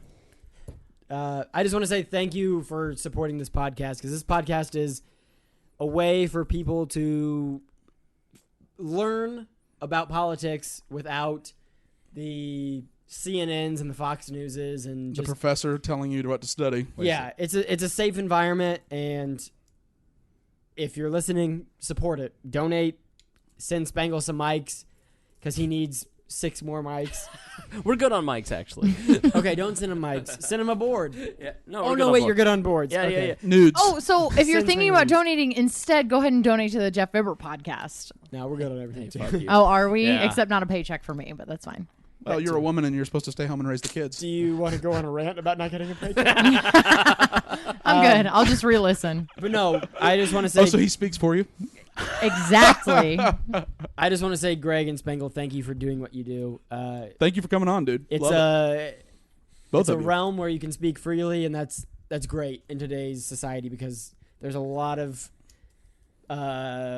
mediums where you can't say what you actually want to say. Whether it's they say stand up is the last media where you're free. Not true at all because that audience, the second you say something, is against you. Yep. So There's a boycott. yeah, this podcast is great, and I hope you guys can keep it going for a long time. So thank you for having me on. Thank Thank you for guys both for coming on. JeffVibbert.com. Blondes on Brunettes, Jeff Vibbert Show. Yeah, Kate- download Blonde on Brunette, YouTube, Kate- subscribe. Kaitlyn. Have you thought about figuring out how to monetize your network of spammers that goes around in Facebook Oh comments? shit! Right? A nickel God. for every JeffVibbert.com. You should just create a spamming network ring where you're like, okay, we'll put 2 links in, but you have to pay me $10 per post. Yeah. Kaitlyn also is a cake baker. Kaitlyn Kopetski's Cakes. You can Kate's Cakes. It's fine. Kaitlyn Kopetski's Cakes. You can find Kate's it Cakes. at kkk.com. If you like Kate's Cakes on Facebook, you will get $10 off your first cake. You won't. That's a falsity. And Grinley would be very unhappy to know that she is not affiliated with the Department of Health with her cake baking. So No, I'm not. No, I'm not. kkk.com.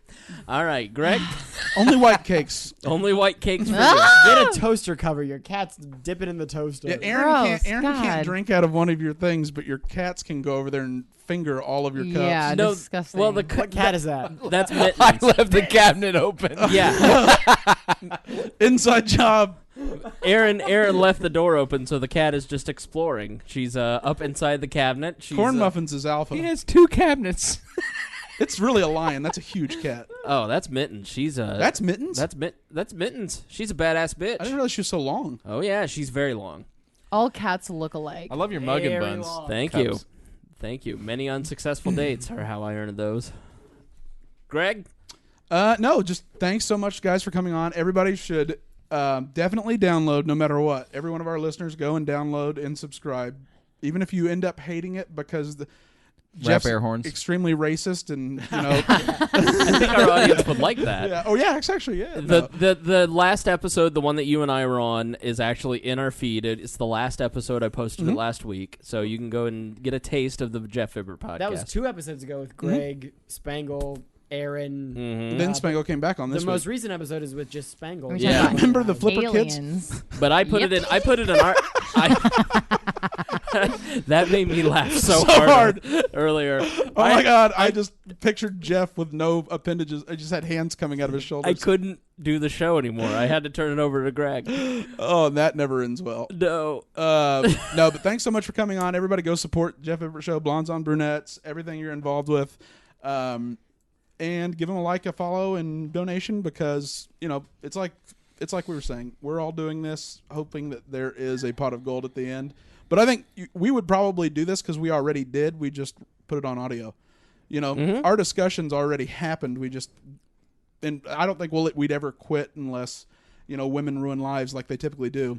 Yeah, no, there's no end to this. Like the Yeah. end goal of We Are Libertarians is not only to do this. Is for libertarians to rule the world. No. It's not just. No, we just want to take over and leave you to yourself. Yeah, like Greg and I do this because we want to do this full time and make it a media empire, and one day be bigger than Breitbart, bigger than CNN, bigger than Alex Jones, bigger than Glenn Beck. Nobody's bigger. We don't ever. We should all sell vitamins. Jeff Vibbert vitamins. Oh my God, Wall yeah. vitamins. Like Liberty chewable vitamins. So Love that. Flintstones. Yeah. no, so we've got a little universe of people. So check it out. It's nice to have our first family crossover on We Are Libertarians with these guys. Cross promotion. But if you've ever wondered why the Jeff Vibbert podcast was in your feed in the past, this is why. So I want to tell everybody to go check out. Yes, Jeff. Will you have us on again? I don't know. Of course. I don't know. Fuck no. Yeah, of course. You have to watch a little more Alex Jones so we can have a discussion on it. I've been trying As to. Kaitlyn would say, Hard no. I've been trying to get him to watch Alex Jones for like 3 weeks now because he'd think it's clearly it was unnecessary. Yeah, he's already a little Alex Jones himself. Well, if I was uninvited to the Christmas episode of Jeff Vibbert, then Jeff Vibbert should be uninvited to the Christmas episode of Wall. Ooh. That was all Chris Vindictive. Spangle's doing, though, so let's kick his ass out and just It do really it right was. here. I'm fine with it. Talk too much.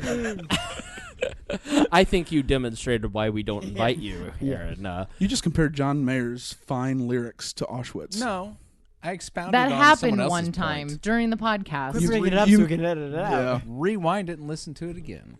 for your mind. Can I play this song yet? I've been waiting.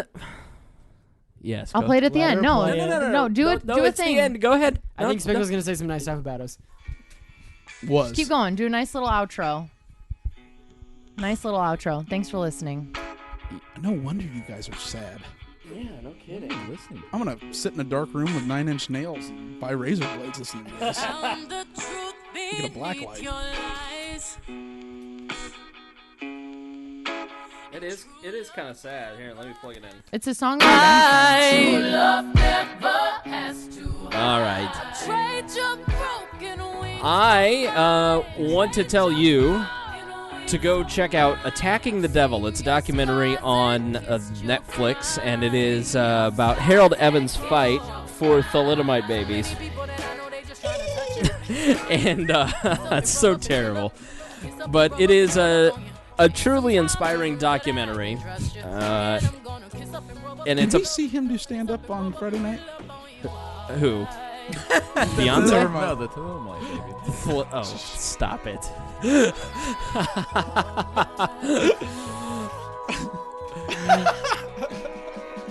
All right, so listen.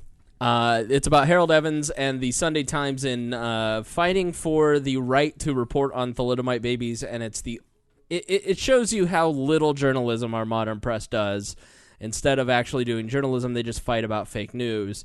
Which we'll get into more in a future episode. But, yeah, Attacking the Devil, loved it. It was great, as long as Einzelgruppen was a really good episode, documentary as well. Also, you can watch Shameless on Netflix, and that's a really great show, too. It is. It's so good. I love Frank. Thank you, Jeff. Thank you for coming on. Thank you, Spangle. Thank you, Aaron. Thank you, Caitlin. It's Thank you. so nice to have you in the apartment again. Thank you for... You just not like me be in the leaving apartment this time. because of my big titties. That's oh, my it. God. It's distracting. God damn it. You can't help it, girl. Close it out. Come on. Close it out. This is perfect. All right. Thank you for listening to this episode of We Are Libertarians. And as always, we promise To do better next time. I'm not a fucking human being, and I'm fucking pissed because no one fucking listens to me. Everyone just is fucking, Jeff's just over-exaggerating. He's dramatic. No, motherfucker. I gotta fucking rent to fucking pay. Fuck everybody. It's bullshit. Have a good night. Good night, everybody. You have the floor. Thank you. You've got like 20 minutes of editing to do. you go into a banquet, you knock on the door, you know the banquet has food, and you go, hey, can we have some of that food? I know you're going to throw some away. And they go, no, sorry. So then you come back the next day. Hey, I know you have some food in there. Please give it to us. We're really hungry. And they go, no. So you come back the next day, and it's like, The chain's been broken off and everyone took what they wanted. we Right. need that food. Give it to us. And then the fourth day, it's like, I'm picking the lock, coming through the door, fucking blasting. Give me that fucking food. That's how fucking rap fucking grew. Because it's like, hey, we're going to be really polite and nice and you won't political about listen. this, but then eventually you're not listening to us. We're going to fucking knock that door down, and we're going to fucking kill everybody in there so we can get what we want. That's literally why Trump won. Exactly. This is- yeah. Exactly. And I wasn't Because going people want to work. I would not have voted for Trump, but honestly, it's why he won. And I Right. get it. I completely get it. I'm tired of it. I'm tired of being fucking poor. it's why I'm people fucking supported Bernie. poor. Hey, guys. It's me. That's right. I'm back. It's Chris Spangle. You know, you just heard me talking in the middle of this show, and then I said, let's take a break and hear more of me. I'm sure that's what I said, because that's what I would say if I were doing the podcast and listening to this again. But I'm here to tell you what we do with your money when you donate it to us by giving us $5 a month through PayPal, Patreon. You can go to Patreon, and if we don't do a show, we don't get paid, so it gives us incentive to get paid. What's more libertarian than that? What we do with that money is we apply it to advertising and equipment. We do things to grow the podcast so more people can hear our voice. I want you to think about it. You like We Are Libertarians. I know it's your favorite podcast. You know it's your favorite podcast. Thank you for listening to the We Are Libertarians Network. Get our other shows at wearelibertarians.com.